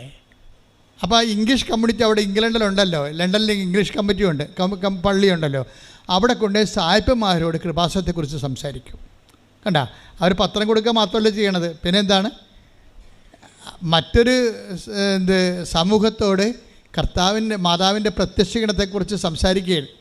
അപ്പോൾ സീരിയസാണ്, വൈറ്റ് ഉടമ്പടിയാണത്, സീരിയസ് ആയ വിഷയം. സീരിയസ് ആയപ്പോൾ സിമി പറയുന്നൊരു സംഭവമുണ്ട്, മകൻ്റെ കാര്യം ഞാൻ മറന്നുപോയെന്ന്. അതിന് അഭിഷേകം എന്ന് പറയണത്. തന്നെയല്ല, മകനെക്കുറിച്ച് ആ സ്കൂളിൽ ചേർത്തപ്പോൾ എന്നെ അവിടുന്ന് എല്ലാവരും വിളിക്കാൻ തുടങ്ങി. എന്താണ്, അവിടുത്തെ ഹെഡ് മിസ്സസ് വരെ എന്നെ വിളിച്ചു. എന്താണ്, മകൻ്റെ നല്ല നല്ല കാര്യങ്ങൾ പറയാൻ വിളിച്ചെന്ന്, അവൻ്റെ സ്വഭാവവും. അപ്പോൾ ദൈവം ആ ഉടമ്പടി എടുത്തെന്നർത്ഥം. എന്താ കാര്യം, ദൈവത്തിൻ്റെ ഉടമ്പടി സിമി എടുത്തു. സിമി സീരിയസ് ആയി. ഇത് പണ്ട് ഉടമ്പടിയുടെ കാലം തുടങ്ങിയപ്പോൾ ദൈവം എന്നോട് പറയുന്നൊരു വാക്കുണ്ടായിരുന്നു. അത് ഒത്തിരിപ്പോഴും ഞാൻ പറഞ്ഞിട്ടുണ്ട്, if you are serious God will be sincere, if you are sincere God will be serious. അതാണ് ഉടമ്പടിയുടെ ഒരു ഇക്വേഷൻ, സമവാക്യം എന്ന് പറഞ്ഞ ഇതാണ്. നമ്മൾ സീരിയസ് ആണെങ്കിൽ ദൈവവും സിൻസിയറാക്കി ഈ വിഷയത്തിൻ്റെ മേലെ നേരെ മറിച്ചു. അപ്പം നമ്മളിതിൽ അഴകുഴമ്പൻ ഉടമ്പടി എടുത്തിരിക്കണമെങ്കിൽ ഈ വിഷയം മുമ്പത്തേക്കാൾ അളിയാൻ സാധ്യതയുണ്ട്. വെറുതെ അതാണ് ഞാൻ പറയണത്, ആലപ്പുഴ വന്ന് പണി മേടിക്കരുതെന്ന് പറയത്തില്ലേ, അതിൻ്റെ കാരണം അതാണ്. എന്താ കാര്യം, ചില ആൾക്കാർക്ക് ഇതെടുക്കാൻ അർഹതയില്ല. അവർ ടേസ്റ്റ് ഉടമ്പടിയുടെ ഉപ്പ് നോക്കാൻ വന്ന ആൾക്കാരാണ്. ഇട്ട് നോക്കാം, ഇങ്ങനെ കൊത്തുണ്ടാന്ന് നോക്കി, ചൂണ്ടയിടത്തില്ല, കൊത്തി നോക്കാം, മീനുണ്ടെങ്കിൽ പിടിക്കുകയാണെങ്കിൽ, ഒരു സംഭവമെങ്കിലും നടന്നാൽ നമുക്ക് പത്രം കൊടുക്കാം, പ്രത്യക്ഷ പ്രാർത്ഥനയ്ക്ക് നേരത്തെ എഴുന്നേക്കാം. ഒരു സംഭവമെങ്കിലും നടന്നു കിട്ടിയാൽ പ്രത്യക്ഷ പ്രാർത്ഥനയ്ക്ക് നേരത്തെ എഴുന്നേക്കാം, 5:30 എഴുന്നേക്കാം. ഒരു സംഭവം നടന്നില്ലെങ്കിൽ പാർട്ടി പണ്ടത്തതുപോലെ 7 മണിക്ക് എഴുന്നേക്കത്തുള്ളൂ പ്രത്യക്ഷയുടെ പ്രാർത്ഥനയ്ക്ക്. അപ്പോൾ കഴിഞ്ഞിരിക്കുന്ന സമയം. ഇതാണ് ഈ ബ്ലാക്ക് ഉടമ്പടി എന്ന് പറയണത്. നിങ്ങൾ അതിൻ്റെ അകത്ത് കാര്യം, ഇതിൻ്റെ അകത്തൊരു നീതിയുടെ മാർഗമുണ്ട്. നീതിയുടെ മാർഗത്തിൻ്റെ 2ാം സെക്ഷൻ വായിച്ചേ, ശ്രുതിക്കട്ടെ. ഹല്ലേലൂയ. എന്നാൽ ചുങ്കക്കാരും വേശ്യകളും അവനിൽ വിശ്വസിച്ചു, നിങ്ങൾ അത് കണ്ടിട്ടും അവനിൽ വിശ്വസിക്കത്തക്ക വിധം അനുദപിച്ചില്ല. വിശ്വസിക്കത്തക്ക വിധം. അപ്പോൾ വിശുദ്ധ ലൂക്കായുടെ മത്തായിയുടെ സുവിശേഷം 21:32 എന്താ പറയണത് ഒന്ന് പറഞ്ഞ, വിശ്വസിക്കത്തക്ക വിധം അനുദപിച്ചില്ല. ഇപ്പം കാര്യം പിടികിട്ടില്ലേ? കാര്യം അനുദപിച്ചാൽ മാത്രമേ നമ്മൾ വിശ്വാസിയാണെന്ന് ദൈവത്തിൻ്റെ പുസ്തകത്തിൽ എഴുതി വെക്കത്തുള്ളൂ, അല്ലെങ്കിൽ നമ്മൾ അവിശ്വാസിയാണ്. ഇത് ഒറ്റ നടക്ക പോകത്തില്ല കേട്ടാ. മനസ്സിലായില്ലേ? ഒന്നിനു വായിച്ചത് 21:32. എന്തെന്നാൽ പറഞ്ഞേ എന്തെന്നാൽ യോഹന്നാൻ നീതിയുടെ മാർഗത്തിലൂടെ നിങ്ങളെ സമീപിച്ചു. നിങ്ങൾ അവനിൽ വിശ്വസിച്ചില്ല.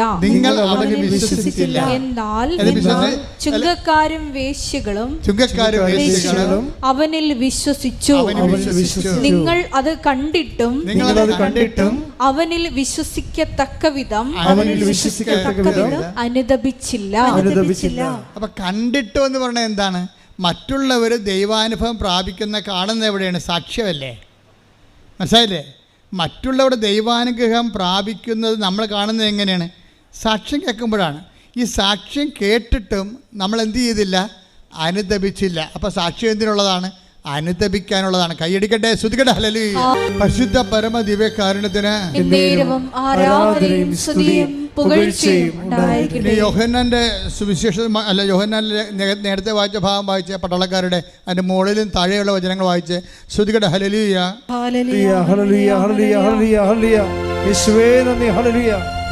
ജനക്കൂട്ടം അവനോട് ചോദിച്ചു. പട്ടാളക്കാർ മാറ്റി. അടുത്ത ശ്രോതാക്കൾ ആരാണ്? ജനക്കൂട്ടമാണ്. ജനക്കൂട്ടം ഈ പ്രസംഗം കഴിഞ്ഞ്, യോഹന്നാൻ്റെ പ്രസംഗം കഴിഞ്ഞപ്പോൾ, നീതിയുടെ മാർഗത്തിൻ്റെ സുവിശേഷം കഴിഞ്ഞപ്പോൾ, ഇത് എൻ്റെ ഒരു പോപ്പുലേഷൻ, അവിടുത്തെ ഉണ്ടായിരുന്ന പബ്ലിക് മുഴുവനും യോഹന്നാനോട് ചോദിച്ചു. എന്താ ചോദിച്ചത്? ഞങ്ങൾ എന്താണ് ചെയ്യേണ്ടത്? ഞങ്ങൾ എന്താണ് ചെയ്യേണ്ടത്? ഇപ്പം സുവിശേഷം കേട്ട് കഴിഞ്ഞാൽ പിന്നെ എന്താ അടുത്ത ചോദ്യം? അടുത്ത ചോദ്യം എന്താണ്? ഞങ്ങൾ എന്ത് ചെയ്യണം, അല്ല എന്ത് ചെല്ലണമെന്നല്ല. മനസ്സിലായില്ലേ? ഇതാണ് വ്യത്യാസമുണ്ട് ഇതിനകത്ത്. നീതിയുടെ മാർഗം എന്ന് പറയുമ്പോൾ ഞങ്ങൾ എന്താണ് ചൊല്ലേണ്ടതെന്നല്ല ചോദിക്കണത്, പിന്നെ എന്താണ് ചെയ്യേണ്ടത്. അതാണ് അവൻ പറയണത് പോലെ ചെയ്യുക, ഉടമ്പടി. അപ്പം നിങ്ങൾ ദൈവമായിട്ട് ഉടമ്പടി ചെയ്യാനാണ് ഈ പറയണത്. ഞങ്ങൾ എന്താണ് ചെയ്യേണ്ടത്? അപ്പം എന്താ യോഹന്നാൻ പറഞ്ഞത്? അവൻ പറഞ്ഞു രണ്ടുടുപ്പുള്ളവൻ ഒന്ന് ഇല്ലാത്തവന് കൊടുക്കട്ടെ, ഭക്ഷണം ഉള്ളവനും അങ്ങനെ ചെയ്യട്ടെ. ഇപ്പം എന്താണ് സിമി ചെയ്യണത്? സിമിയുടെ ഭക്ഷണമുണ്ട്, പക്ഷേ ഇംഗ്ലണ്ടിൻ്റെ നിയമം അനുസരിച്ചുകൊണ്ട് ഭക്ഷണം ഇങ്ങനെ കൊടുക്കാൻ പറ്റത്തില്ല. ഇപ്പം തന്നെ നമ്മുടെ തേനില്ലേ, തേന് നേരത്തെ എടുത്തുകൊണ്ടിരുന്ന സ്ഥലത്ത് നിന്ന് അതെവിടുന്ന് ഖാദിയുടെ മദ്ര ഇവിടെ ജാർഖണ്ഡിൽ നിന്ന് എടുത്തുകൊണ്ടിരുന്നത്, അത് നമ്മൾ കട്ട് ചെയ്തിട്ട് കാഞ്ഞിരപ്പള്ളി രൂപതയെ വിളിച്ച് പറഞ്ഞു ഇതിൻ്റെ പ്രോസസ്സ് ചെയ്യണ മെഷീനുണ്ട്. അപ്പോൾ അവിടുത്തെ അച്ഛൻ പറഞ്ഞു അത് വലിയ പാടാണ്, 8 ലക്ഷം രൂപയാണ് ആ മെഷീന്. ഞാൻ പറഞ്ഞു ആ മെഷീനിൽ തേന് ചെയ്ത് തന്നില്ലെങ്കിൽ, തേന് പ്യൂരിഫൈ ചെയ്ത് തന്നില്ലെങ്കിൽ അമ്മമാരും കുഞ്ഞുങ്ങളുമാണ് ഇത് ഉപയോഗിക്കുന്നത്. അത് മെഡിക്കൽ പ്രോബ്ലംസ് സീരിയസ്നെസ് ഉണ്ടാകും. അപ്പം നിങ്ങളുടെ സൈൻ ഈ തേന് കഴിച്ച് ആർക്കെങ്കിലും എന്തെങ്കിലും ബുദ്ധിമുട്ടുണ്ടാകുകയാണെങ്കിൽ അവരെ ആരാ അന്വേഷിക്കണം എന്നുള്ളത് അതിൻ്റെ അകത്ത് ഫുഡ് നിയമം അനുസരിച്ച് കൊണ്ട് അതിൻ്റെ അകത്ത് എഴുതി വെക്കണം. ഫോൺ നമ്പർ എഴുതി വെക്കണം. അപ്പോൾ നിങ്ങൾ നോക്കിയാൽ മനസ്സിലാകും, അത്രയും സീരിയസ് ആണ് വിഷയങ്ങളെല്ലാം. അപ്പോൾ അതുകൊണ്ട് ഇംഗ്ലണ്ടിൽ ഇങ്ങനെ ഭക്ഷണം കൊടുക്കാനേ പറ്റത്തില്ല. നമ്മൾ പൊതിച്ചോറ് കൊണ്ടേ കൊടുക്കത്തില്ലേ, ആ പൊതിച്ചോറിൻ്റെ അകത്ത് ബാക്ടീരിയ ഉണ്ട്, അത് എപ്പോഴാണെന്നൊക്കെ ഉള്ളത്. അതുകൊണ്ട് ഇങ്ങനെയുള്ള പരിപാടി അവിടെ കട്ട് ചെയ്തിരിക്കും. അവർക്ക് അവരുടെ സംവിധാനമുണ്ട്, ഫുഡ് ബാങ്ക് എന്ന സംവിധാനമുണ്ട്. ആ ഫുഡ് ബാങ്കിലേക്ക് നമുക്ക് കൊണ്ടേ കൊടുക്കാം. അപ്പോൾ അവർ ആ ഫുഡ് കറക്റ്റാണെന്ന് കണ്ടാൽ അവരത് അക്സെപ്റ്റ് ചെയ്യും. അപ്പോഴേ സിമി എന്താ ചെയ്യണത്? ഭക്ഷണത്തിൻ്റെ ഭക്ഷണമോ ബ്രാൻഡഡ് ആയിട്ടുള്ള ഫുഡ് വാങ്ങിച്ചിട്ട് ഈ ഫുഡ് ബാങ്കിൽ കൊണ്ടേ കൊടുക്കും. എന്തുമാത്രം മനുഷ്യർ വർക്ക് ചെയ്യുന്ന ഉടമ്പടി അതാണ് നീതിയുടെ മാർഗം എന്ന് പറയണത്. അപ്പോൾ ഇപ്പം നമുക്ക് ഇനിയിപ്പോൾ അത് കൊടുക്കാൻ പറ്റത്തില്ല, ഇവിടെ നിങ്ങൾക്ക് ചെയ്യേണ്ട എന്ന് പറഞ്ഞു നമ്മളിരിക്കും. പക്ഷേ അവരതല്ല, അവർ സീരിയസ് ലേഡിയാണ്. ഇവിടെ ഭക്ഷണം ഇങ്ങനെ പൊതിച്ചോറ് കൊടുക്കാനുള്ള സംവിധാനം ഇല്ലെങ്കിൽ അവിടുത്തെ സംവിധാനം എന്താണ്? തിരക്കണം. അതാണ് ആത്മാർത്ഥത. If you are sincere God will be serious. മനസ്സിലായില്ലേ? അപ്പോൾ അവിടെ ഭക്ഷണം കൊടുക്കാൻ പറ്റുന്നില്ല എന്നുണ്ടെങ്കിൽ പിന്നെ എന്താണ് അവിടുത്തെ മാർഗം? അപ്പോൾ തിരക്കി പറഞ്ഞു ഇവിടെ ഫുഡ് ബാങ്ക് ഉണ്ട്, അവിടെ കൊണ്ട് കൊടുത്ത ഗവൺമെൻറ്റിൻ്റെ ഉദ്യോഗസ്ഥന്മാരാണ് അത് കൈകാര്യം ചെയ്യണത്. ഗവൺമെൻറ് ലോ അനുസരിച്ചുകൊണ്ട് അവർ തന്നെ വേണ്ട സ്ഥലത്തേക്ക് ഡിസ്ട്രിബ്യൂട്ട് ചെയ്തോളൂ. അപ്പോൾ ഇവർ പിന്നീട് പൈസ കിട്ടുന്നതനുസരിച്ചുള്ള ഫുഡ് ബാങ്കിനെ സഹായിക്കാൻ തുടങ്ങി. എന്താ കാര്യം? ഭക്ഷണമുള്ളവൻ ഭക്ഷണമില്ലാത്തവന് കൊടുക്കണം. ഇപ്പോൾ നിങ്ങൾ തന്ന വസ്ത്രം എല്ലാം എന്താ ചെയ്തിരിക്കണത്? ആ വസ്ത്രം നിങ്ങൾ ഇവിടെ ഒരു 2 ലോറിക്കാൻ പറ്റിയ വസ്ത്രം നിങ്ങൾ തന്നിട്ടുണ്ട്. നല്ല പുതിയ വസ്ത്രങ്ങളാണ് പലരും തന്നത്. അതപ്പം തന്നെ വയനാടിന് ഉരുൾപൊട്ടിയെന്ന് കേട്ട് അവിടെ ആൾക്കാർ അഭയാർത്ഥികളായി പോയെന്ന് കേട്ടപ്പോൾ തന്നെ എന്ത് ചെയ്ത് അപ്പം തന്നെ ഇവിടുന്ന് 2 വണ്ടി നിറച്ച് ഉടുപ്പുമായി പോയി. ഉടുപ്പും പിന്നെ ഒരു 10 ചാക്ക് അരിയും പയറും എല്ലാമായിട്ട് പോയി. പിന്നെ പൈസയും കൊടുത്തു. എമർജൻസി, കാരണം അവിടെ നമുക്ക് വെച്ച് താമസിക്കാൻ പറ്റത്തില്ല. നിങ്ങൾക്കൊക്കെ ഇതൊക്കെ പിരിവെടുത്തൊക്കെ വരണം. ഞങ്ങൾക്കിവിടെ ഇതിന് സംവിധാനമുണ്ട്. അത് നിങ്ങൾ തന്നെ സംവിധാനമാണ്, ഉടമ്പടിയുടെ ഭാഗമാണ്. എന്ന് വെച്ച് കഴിഞ്ഞാൽ ഉടമ്പടി നിലനിൽക്കുന്നത് എപ്പോഴും ചെയ്യുന്നതിലാണ്. അതാണ് നീതിയുടെ മാർഗം. ഇപ്പം ജനക്കൂട്ടത്തോട് പറഞ്ഞത് എന്താണെന്നറിയാവോ? നിങ്ങൾ ഭക്ഷണം കൊടുക്കണം. പിന്നെന്താ പറഞ്ഞത്? നിങ്ങൾ വസ്ത്രം കൊടുക്കണം. ഇപ്പോൾ പുതിയൊന്നും അല്ലേ, ഉടമ്പടിയിലുള്ളതാണ്. ഞങ്ങൾ എന്ത് ചെയ്യണമെന്ന് വചനം കേട്ടവർ ചോദിച്ചു. ഞങ്ങൾ എന്ത് ചെയ്യണം? എന്താണ് നിങ്ങൾ ചെയ്തത്? ദൈവത്തെ അവൻ പറയണ പോലെ ചെയ്യാൻ പറഞ്ഞിട്ട് നിങ്ങൾ എന്താ? ഒന്നാമത്തെ എൻ്റെ സഹോദരങ്ങളോട് ഞാൻ കാലെ പിടിച്ച് പറയുകയാണ്, നമ്മൾ എന്ത് ചെയ്താലും മുതലാകാത്ത ഒരാളാണ് മുകളിൽ തലക്ക് തൂങ്ങി വിറകെ തൂങ്ങി നന്നായിട്ട് കിടക്കണത്. എന്താ കാര്യം? അങ്ങയുടെ കയ്യിലുള്ള മൊത്തം അങ്ങനെ ചെലവഴിച്ച്. ഇപ്പം മടി എനിക്ക് ഭയങ്കര ഇഷ്ടമാണ് കർത്താവിനെ കുറിച്ച് രൂപം കാണാൻ. എന്താ കാര്യം എന്നറിയാമോ? മടി തുറന്നിട്ടിരിക്കണം. ഇനി ഒന്നുമില്ലെന്ന് പറയും. ഇനി ഒന്നുമില്ല, തരാനുള്ള എല്ലാം തന്ന്. കണ്ട മടി തുറന്ന് കിടക്കണം, കണ്ടില്ലേ?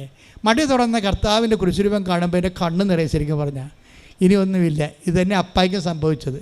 അപ്പായി ഇതന്നെ പറയും, എന്താണ്? തൻ്റെ ഏകജാതനെ നൽകാൻ തക്ക വിധം എന്ന് പറഞ്ഞ്, തൻ്റെ ഏകജാതനെ നൽകാൻ തക്ക വിധം അത്രമാത്രം ദൈവം ലോകത്തെ സ്നേഹിച്ചു.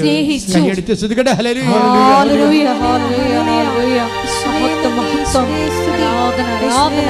വിശ്വാസത്തിൽ ഈ ശ്രീമി വളരണ, ഈ ഹെഡ് നേഴ്സ് വളരണ കണ്ടില്ലേ? അത് കാര്യം എന്താണ്? അത് അനുതാപത്തിൻ്റെ ഫലങ്ങൾ അവർ പുറപ്പെടുവിച്ചുകൊണ്ടിരിക്കുകയാണ്. ഇവരിപ്പോൾ ചെയ്തുകൊണ്ടിരിക്കുന്നത് എന്താണെന്ന് അറിയാമോ? ഇവർ പറയണതേ, ഞാൻ ഹെഡ് നേഴ്സാണ്, എനിക്ക് പേഷ്യൻ്റ് കമ്മിറ്റ്മെൻ്റ് ഒന്നുമില്ല. 20 കൊല്ലമായല്ലേ അവിടെ വർക്ക് ചെയ്യണത്. അവർ ഹെഡ് നേഴ്സാണ് അവിടുത്തെ. അവർക്ക് പേഷ്യൻ്റ് കമ്മിറ്റ്മെൻ്റ് ഒന്നുമില്ല. വാർഡിൽ പോവുകയും പേഷ്യൻറ്റിനെ ട്രീറ്റ് ചെയ്യുക, പരിപാടിയൊന്നുമില്ല. നേഴ്സുമാരുടെ ആ വാർഡിലൊക്കെ നിശ്ചയിച്ചിരിക്കുന്ന നേഴ്സുമാരുടെ കാര്യം, ഡ്യൂട്ടിക്ക് അവർക്ക് നിർദ്ദേശങ്ങൾ കൊടുത്താൽ മതി. പക്ഷെ ഉടമ്പടി എടുത്തപ്പോൾ എനിക്ക് മനസ്സിലായി, ഞാൻ പൊതുവെ സീരിയസ് ആണ്, ഹെഡ് വെയ്റ്റോട് കൂടി ജീവിക്കുന്ന ആളാണ്. അപ്പോൾ എനിക്ക് കർത്താവിൻ്റെ ജോലി ചെയ്യണമെങ്കിൽ ഹെഡ് വെയ്റ്റിൻ്റെ ആവശ്യമില്ല. ഞാൻ അന്ന് മുതൽ എല്ലാ വാർഡിലും പോകും. ഞാനോട് പറയും, ഞാൻ നോക്കിക്കൊള്ളാം, നിങ്ങൾ റെസ്റ്റ് എടുക്കാൻ പറയും. എന്ത് മാറ്റമാണെന്ന് നോക്കിയേ. അവർ 20 കൊല്ലം ഹെഡ് നേഴ്സായിട്ടിരുന്നിട്ട് ഓഫീസിൽ ജോലി ചെയ്ത ആളാണ്. ഇപ്പം ഞാൻ എടുത്തു ചാടിയേ സംസാരിക്കത്തുള്ളൂ. എന്നെ കാണുമ്പോൾ തന്നെ മറ്റു നേഴ്സുമാർക്ക്, താഴെയുള്ള നേഴ്സുമാർക്ക് പേടിയാണ്. ഇപ്പം ഞാൻ അവരോട് സൗമ്യമായി സംസാരിക്കുന്നുണ്ട്, ശാന്തമായി സംസാരിക്കുന്നുണ്ട്. അവരെ ഹെൽപ്പ് ചെയ്യണമെന്നുള്ള മാനസികാവസ്ഥ എനിക്കുണ്ട്. അതുകൊണ്ട് അവർക്ക് എന്തെങ്കിലും വിഷമമുണ്ടെങ്കിൽ ഞാനത് തിരക്കുന്നുണ്ട്. ഇവരങ്ങ് ടോട്ടലി മാറി, അവരൊരു സൗമ്യതയായി മാറി. സൗമ്യതയെന്ന് പറയുന്നത് ഉടമ്പടി ചെയ്യുന്ന വ്യക്തികൾക്ക് സൗമ്യത നിങ്ങൾക്കറിയാമോ? സൗമ്യത ഒരു കോമ്പൗണ്ടാണ്. സൗമ്യത എന്ന് പറയുന്നത് ഒരു കോമ്പൗണ്ട് ഗ്രേസാണ്. സൗമ്യത എന്ന് പറയണത് ഭയങ്കര പാടാണ്. എനിക്കൊക്കെ സൗമ്യതയൊക്കെ വരണമെങ്കിൽ 1000 കിലോമീറ്റർ നടക്കാൻ ഓടേണ്ടി വരും. എന്തുകഴിഞ്ഞാൽ എനിക്ക് അല്പം തെറ്റിക്കണ്ടെങ്കിൽ ഞാൻ അപ്പം തന്നെ എൻ്റെ മുഖം മാറും. എനിക്കറിയാം, എന്നത്തോട് തന്നെ ഞാൻ യുദ്ധം ചെയ്താണ് ഞാൻ ജീവിക്കണത്. എന്താ പ്രശ്നം? സൗമ്യത എന്ന് പറയണമ്പോൾ ആദ്യം സ്നേഹം, പിന്നെ ക്ഷമ, പിന്നെയാണ് സൗമ്യത വരണത്. അതാണ് കോമ്പൗണ്ട് ഗ്രേസ് എന്ന്. ഇതൊക്കെ ഞാൻ കർത്താവ് എന്നോട് പറഞ്ഞ രഹസ്യങ്ങളാണ്, ആത്മീയ രഹസ്യങ്ങൾ, അല്ലാതെ ഞാനൊരിടത്തും പഠിച്ചതല്ല. സൗമ്യത എന്ന് പറയുമ്പോൾ ആദ്യം കഴിഞ്ഞ സ്നേഹമാണ് വരുന്നത്. ഇപ്പം തൻ്റെ ഈ കൊടുക്കണേ നൽകണേ എന്താണ്? ആരൊക്കെ എന്തായാലും എന്തെങ്കിലും നൽകണമെന്ന് തോന്നണേ എന്താണ്? സ്നേഹമാണത്. അതാണ് തൻ്റെ ഏകജാതനെ നൽകാൻ തക്ക വിധം. അത് 3:16 വായിച്ചേ, യോഹന്നാൻ 3:16. ശ്രുതികട്ടെ ഹല്ലേലൂയ ഹല്ലേലൂയ ഹല്ലേലൂയ ഹല്ലേലൂയ. യേശുവേ നന്ദി. ഹല്ലേലൂയ ഹല്ലേലൂയ ഹല്ലേലൂയ ഹല്ലേലൂയ. യോഹന്നാൻ 3:16. എന്തെന്നാൽ അവനിൽ വിശ്വസിക്കുന്ന ഏവനും നശിച്ചു പോകാതെ നിത്യജീവൻ പ്രാപിക്കുന്നതിനു വേണ്ടി തന്റെ ഏകജാതനെ നൽകാൻ തക്കവിധം ദൈവം ലോകത്തെ അത്രമാത്രം സ്നേഹിച്ചു. എത്രമാത്രമാണെന്ന് ഒരു പിടിയുമില്ല. അത് ഇത്രമാത്രമെന്ന് ദൈവം പറയും. നീ എന്നെ എന്തുമാത്രം സ്നേഹിച്ചെന്ന് ചോദിച്ചാൽ ദൈവം പറയും, നീ കുരിശിട്ട് നോക്കി, എൻ്റെ ഏകജാതനെ ഇതുപോലെ നൽകാൻ തക്ക വിധം അത്രമാത്രം സ്നേഹിച്ചു. ഇപ്പം കുരിശുരൂപം കാണുമ്പോൾ നമുക്ക് തോന്നേണ്ടത് ദൈവസ്നേഹമാണ്. ദൈവസ്നേഹത്തിൻ്റെ ഒരു തുറന്ന ബൈബിളാണ് കുരിശുരൂപം എന്ന് പറയണത്. അതുകൊണ്ട് തന്നെ കുരിശുരൂപം, ചിലർ എന്നോട് ചോദിക്കും, അച്ഛാ കുരിശുരൂപം വീട്ടിൽ വെക്കാൻ പറ്റുമോ അച്ഛാ? എന്താണ് കാര്യം? അന്ധവിശ്വാസികളെ, വിശുദ്ധ അന്ധവിശ്വാസികളുണ്ടേ. കുറേ ആൾക്കാർ അവിശുദ്ധ അന്ധവിശ്വാസികളെ രണ്ടായിട്ട് തിരിക്കാം. ഒന്ന് അവിശുദ്ധ അന്ധവിശ്വാസികളും പിന്നെ വിശുദ്ധ അന്ധവിശ്വാസികളും. അവർ വിശ്വാസികളായിരിക്കുമ്പോൾ തന്നെ അവർക്ക് ഇതിൻ്റെ അകത്ത് കുറേ അച്ഛാ കുരിശുരൂപം വീട്ടിൽ വെക്കാമോ അച്ഛാ, എന്നോടൊന്ന് നേരെ പച്ചക്ക എൻ്റെ മുഖത്ത് ചോദിക്കണതാണേ. അപ്പോൾ എന്താ കാര്യം? കുരിശുരൂപം വീട്ടിൽ വെച്ചാൽ നമ്മൾ മരിക്കുമ്പോൾ തലയ്ക്കുഭാഗത്ത് വെക്കണമല്ലേ കുരിശുരൂപം. അപ്പോൾ വീട്ടിൽ മരണം ഉണ്ടാകുന്ന അവർ വിശ്വസിക്കണത്. പരിപാടി തെണ്ടിയില്ലേ? പിശാച് എന്തും തന്ത്രപരമായിട്ടാണ്. പക്ഷേ കുരിശിൽ കർത്താവ് കിടക്കുമ്പോൾ എന്താ തോന്നണത്? അത് 3:16. അത് 3:16. എന്താണത്? തൻ്റെ ഏകജാതനെ നൽകാൻ തക്ക വിധം ഇത്ര മാത്രം. അതാണ് സംഭവം. ദൈവം നമ്മളെ സ്നേഹിച്ചു. കൈയടിക്കട്ടെ, ശ്രദ്ധിക്കട്ടെ. അത് എൻ്റെ മക്കളെ, അതുകൊണ്ട് നമ്മൾ ദൈവത്തിൻ്റെ ഒരു മൈൻഡ് സെറ്റ് എന്ന് പറയണത് ഒന്നും മുതലാകത്തില്ല. അതാണ് പ്രശ്നം. ഒന്നും മുതലാകത്തില്ല. അത് നിങ്ങൾക്ക് മനസ്സിലാകണം. എന്താ ഒന്നും മുതലാകത്തില്ലെന്ന് പറഞ്ഞാൽ, ഇപ്പോൾ തൻ്റെ ഏകജാതനെ നൽകാൻ തക്ക വിധം ദൈവം അത്രമാത്രം സ്നേഹിച്ചു. ഇനി ഏകജാതം വന്നപ്പോൾ നമ്മളോട് ചോദിച്ചത് എന്താണ്? വിശേഷ വിധിയായി നിങ്ങൾ എന്താണ്? അതാണ് പ്രശ്നം. നമ്മൾ സാധാരണ രീതിയിൽ ചെയ്താലൊന്നും ദൈവത്തിന് മുതലാകത്തില്ല. 5:46 എടുത്ത് ശ്രദ്ധിക്കട്ടെ. ഹല്ലേലൂയ. നിങ്ങളെ സ്നേഹിക്കുന്നവരെ നിങ്ങൾ സ്നേഹിച്ചാൽ, കേട്ടോ ഒന്ന് പറഞ്ഞേ, നിങ്ങളെ സ്നേഹിക്കുന്നവരെ മാത്രം നിങ്ങൾ സ്നേഹിച്ചാൽ നിങ്ങൾക്ക് എന്ത് പ്രതിഫലമാണ് ലഭിക്കുക? ഒലക്ക മുഴുങ്ങി കിട്ടുമെന്നാണ് ഈ പറയണത്. മനസ്സിലായില്ലേ? നിങ്ങൾ സ്നേഹിക്കുന്നവരെ മാത്രമാണ് നിങ്ങൾ സ്നേഹിക്കുകയാണെങ്കിൽ നമ്മുടെ ജീവിതം സ്വാഹ. അത്രേ ഉള്ളൂ, ഒന്നുമില്ല. അതിലോട്ട് നോക്കി വരച്ചാൽ മതി. ദൈവം അത് അക്സെപ്റ്റ് ചെയ്യുന്നില്ല. എന്താ കാര്യം? അടുത്ത നോക്കിയേ, എന്താണ്? ചുങ്കക്കാർ പോലും. അതെ, ചുങ്കക്കാർ പിന്നെയും വരാൻ തുടങ്ങി. ചുങ്കക്കാർ പോലും അന്നത്തെ ഏറ്റവും കൂടുതൽ പാപികളുടെ കൂടെ ചേർത്തിരുന്ന ആൾക്കാരെയാണ് ചുങ്കക്കാർ. വേശ്യാവൃത്തിയും ചുങ്കപ്പണിയുമാണ് യഹൂദൻ ഒരിക്കലും അക്സെപ്റ്റ് ചെയ്യാത്ത സാധനം. അവർ പോലും പറഞ്ഞേ, ചുങ്കക്കാർ പോലും അത് തന്നെ ചെയ്യുന്നില്ലേ? ചുങ്കക്കാർ പോലും നിങ്ങൾ അവരെ സ്നേഹിക്കുന്നവരെ തന്നെ അവർ സ്നേഹിക്കുന്നില്ലേ? സഹോദരങ്ങളെ മാത്രമേ, സഹോദരങ്ങൾ, കുടുംബക്കാരില്ലേ, കുടുംബക്കാരും സമുദായക്കാരും ഒക്കെ ഇല്ലേ, അവരെ മാത്രമേ നിങ്ങൾ അഭിവാദനം ചെയ്യുന്നുള്ളെങ്കിൽ വിശേഷവിധിയായി കിടക്കണ ചട്ടിങ്കലോ. എന്താണ് വിശേഷവിധിയായി? ഇവിടെ എന്താണ് നിങ്ങൾ ചെയ്യുന്നത്? വിജാതീയരും ദൈവത്തെ അറിയാത്തവരും അത് തന്നെ ചെയ്യുന്നില്ലേ? അപ്പോൾ ഇതിനകത്ത് നമ്മുടെ സ്റ്റാറ്റസ് ആൻഡ് റാങ്കിങ് വർദ്ധിപ്പിക്കണം. എന്ത് ചെയ്യണം? അതായത് നമ്മൾക്ക് സ്വാഭാവികമായിട്ടുള്ള കമ്മിറ്റ്മെൻറ്റ് സ്നേഹമായിട്ട് ദൈവം കണക്കാക്കുന്നില്ല. സ്വാഭാവികമായ കമ്മിറ്റ്മെൻ്റ് ഇല്ലേ? അമ്മ മകൾക്ക് കൊടുക്കുന്നു, അമ്മായിയമ്മ മരുമകൾക്ക് കൊടുക്കുന്നു, അങ്ങനെ നാട്ടുകാർ നമ്മളെ വീട്ടിലുള്ളവർ ബന്ധുക്കൾക്ക് സ്വന്തപ്പെട്ട് കൊടുക്കുന്നു. ഇതൊന്നും സ്നേഹമായിട്ട് ദൈവം കണക്കാക്കുന്നില്ല. അപ്പം തന്നെ നമ്മുടെ കാര്യത്തിൽ തീരുമാനമായി. ഇവിടെ എന്താ പറയണത്? മത്തായി 5:46 എന്താ പറയുന്നത്?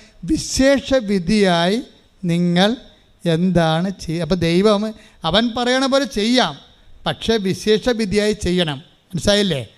എന്ന് വെച്ചാൽ നമ്മുടെ സ്വാഭാവിക കടമകളുടെ അപ്പുറത്തേക്കാണ് ഉടമ്പടി നിങ്ങളെ പിടിച്ചുകൊണ്ട് പോണത്, കൈ പിടിച്ചുകൊണ്ട് പോണത്. എന്ന് വെച്ചാൽ അത് നിത്യതയിലേക്കാണ്. കൈയടിക്കട്ടെ, എൻ്റെ മക്കളുടെ ഇതിനകത്ത് വിഷയം എന്താണ്? ഉടമ്പടി എന്ന് പറയണത് നിത്യതയിലേക്കുള്ളൊരു യാത്രയാണ്. അത് കാരണം അതിൻ്റെ ആസ്തികളാണ് നമ്മളിവിടെ വെച്ച് സംഭരിക്കണത്. അതുകൊണ്ടാണ് വിട്ടുവീഴ്ചയില്ലാത്തത്. അതാണ് വിശേഷ വിധിയായി നിങ്ങൾ എന്താണ് ചെയ്യണത്? എക്സ്ട്രാ ചെയ്യണത് എന്താണെന്ന് ചോദിക്കണത്. പക്ഷേ എക്സ്ട്രാ ചെയ്യണത് എന്തിനു വേണ്ടിയാണ്? നിത്യതയ്ക്ക് വേണ്ടിയാണ്. You got the point, it is clear അല്ലേ? അതായത് ഈശോ പറയുന്നത് എന്താണ്? നമ്മൾ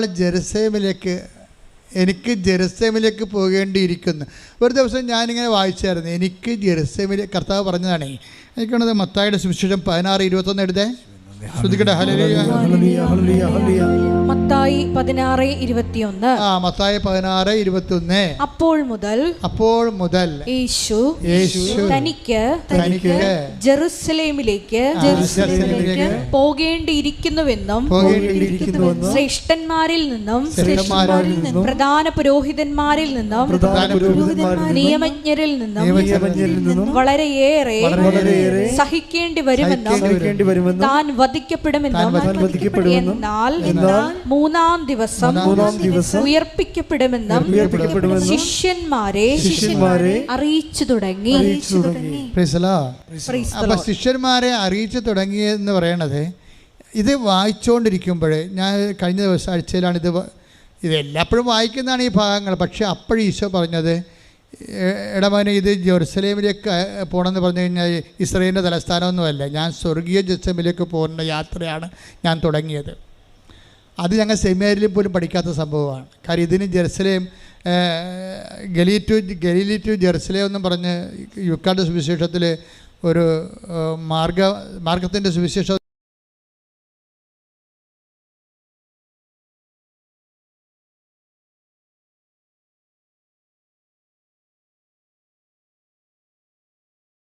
കാരണം ഈ ഒരു കാര്യമാണ്. കാര്യം ലൂക്ക സുവിശേഷം എഴുതിയിരിക്കുന്നത് കർത്താവിൻ്റെ ഒരു യാത്ര 3 കൊല്ലം കൊണ്ട് തീരണതാണ്. അത് ഗലീലിയ മുതൽ ജെറുസലേമിലേക്കുള്ള ഒറ്റ യാത്രയായിട്ടാണ്, ചിലപ്പോൾ 3 യാത്രയായിട്ടൊക്കെ അവതരിപ്പിക്കും അവർ. എന്താ, ആ ജെറുസലേമിൽ ചെന്ന് എത്തുന്ന സമയത്ത് വെച്ചാണ് ഈശോയ്ക്ക് പീഡാനുഭവം ഉണ്ടാകുന്നത്, പിന്നെ തിരുവുത്ഥാനം ഉണ്ടാകുന്നത് അങ്ങനെയാണ്.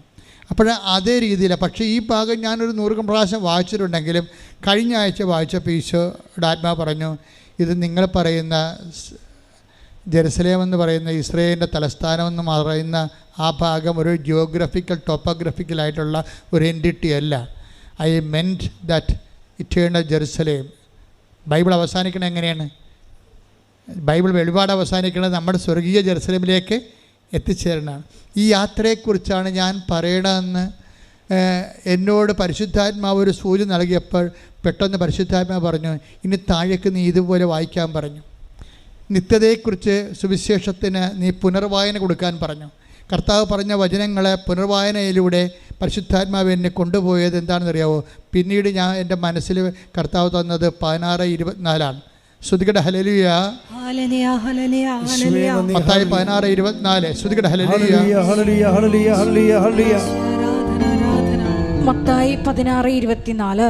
യേശു ശിഷ്യന്മാരോട് അരുളി ചെയ്തു, ആരെങ്കിലും എന്നെ അനുഗമിക്കാൻ ആഗ്രഹിക്കുന്നെങ്കിൽ അവൻ തന്നെ തന്നെ പരിത്യജിച്ച് തന്റെ കുരിശുമെടുത്ത് എന്നെ അനുഗമിക്കട്ടെ.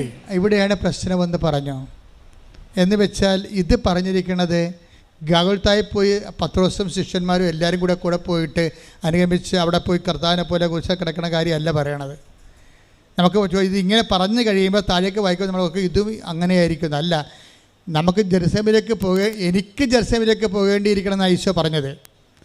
ശിഷ്യന്മാരെ കൂട്ടിയിട്ടില്ല അവിടെ. എനിക്ക് ജെറുസലേമിലേക്ക് പോകേണ്ടിയിരിക്കണത്. ഇനി ആർക്കെങ്കിലും നിത്യതയിലേക്ക് എൻ്റെ കൂടെ വരണമെന്നുണ്ടെങ്കിൽ പിന്നെന്താ ചെയ്യണത്? ആർക്കെങ്കിലും എന്നെ അനുഗമിക്കാൻ നിത്യ ജെറുസലേമിലേക്ക് പോണ യാത്രയിൽ ആർക്കെങ്കിലും എന്നെ അനുഗമിക്കാൻ താല്പര്യമുണ്ടെങ്കിൽ 16:24 വർക്കൗട്ട് ചെയ്യണം. എന്താണ്? നിങ്ങളെ തന്നെ സ്വയം പരിത്യജിക്കണം. എന്ത് ചെയ്യണം? ദിവസേനയുള്ള തന്നെ കുരിശുമെടുത്തുകൊണ്ട് എൻ്റെ പിന്നാലെ വരണം. അപ്പോൾ സ്വർഗീയ നിത്യതയെ അനുസരിച്ചിട്ടാണ് ഈ കുരിശ് വെച്ചിരിക്കുന്നത്. അപ്പം നിങ്ങൾക്ക് പ്രാർത്ഥിച്ചിട്ടും കുരിശാണല്ലോ എന്ന് പറയത്തില്ലേ? പ്രാർത്ഥിച്ചിട്ടും കുരിശാണല്ലോ എന്ന് പറയത്തില്ലേ? ഇപ്പം സിമിയും അങ്ങനെയാണ് പറഞ്ഞത്. എന്താ പറഞ്ഞു വെച്ച് കഴിഞ്ഞാൽ അതായത് അതൊക്കെ മുമ്പ് വേറെ ഒരു കഴിഞ്ഞ ദിവസങ്ങളിൽ ഡിസംബർ 7-ാം തീയതി, ഇന്നലെ 8-ാം തീയതിയല്ലേ, 7-ാം തീയതി ഒരു സാക്ഷ്യം ഉണ്ടായി. ആ സാക്ഷ്യത്തിൽ ശ്രുതിയുടെ മക്കളെ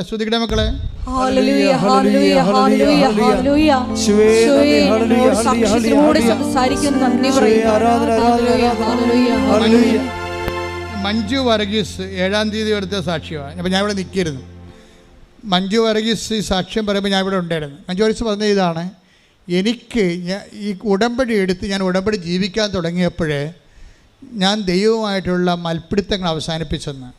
എനിക്ക് പണ്ട് മുതലുള്ളൊരു കുഴപ്പമാണ്. എന്താ കാര്യം?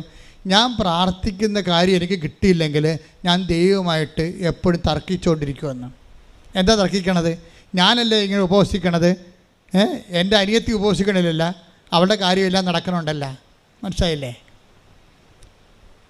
കാര്യം ചില സമയത്ത് നമുക്ക് ഇപ്പോൾ ഒരു അമ്മയുടെ വയറ്റിൽ നിന്ന് വന്നാലേ ചേട്ടത്തിയും അനിയത്തിയും അപ്പോൾ ആ ചേട്ടത്തി പോയി അവൾ 10ാം ക്ലാസ് ചിലപ്പോൾ തോറ്റു പോകും, ചിലപ്പോൾ ജയിക്കും.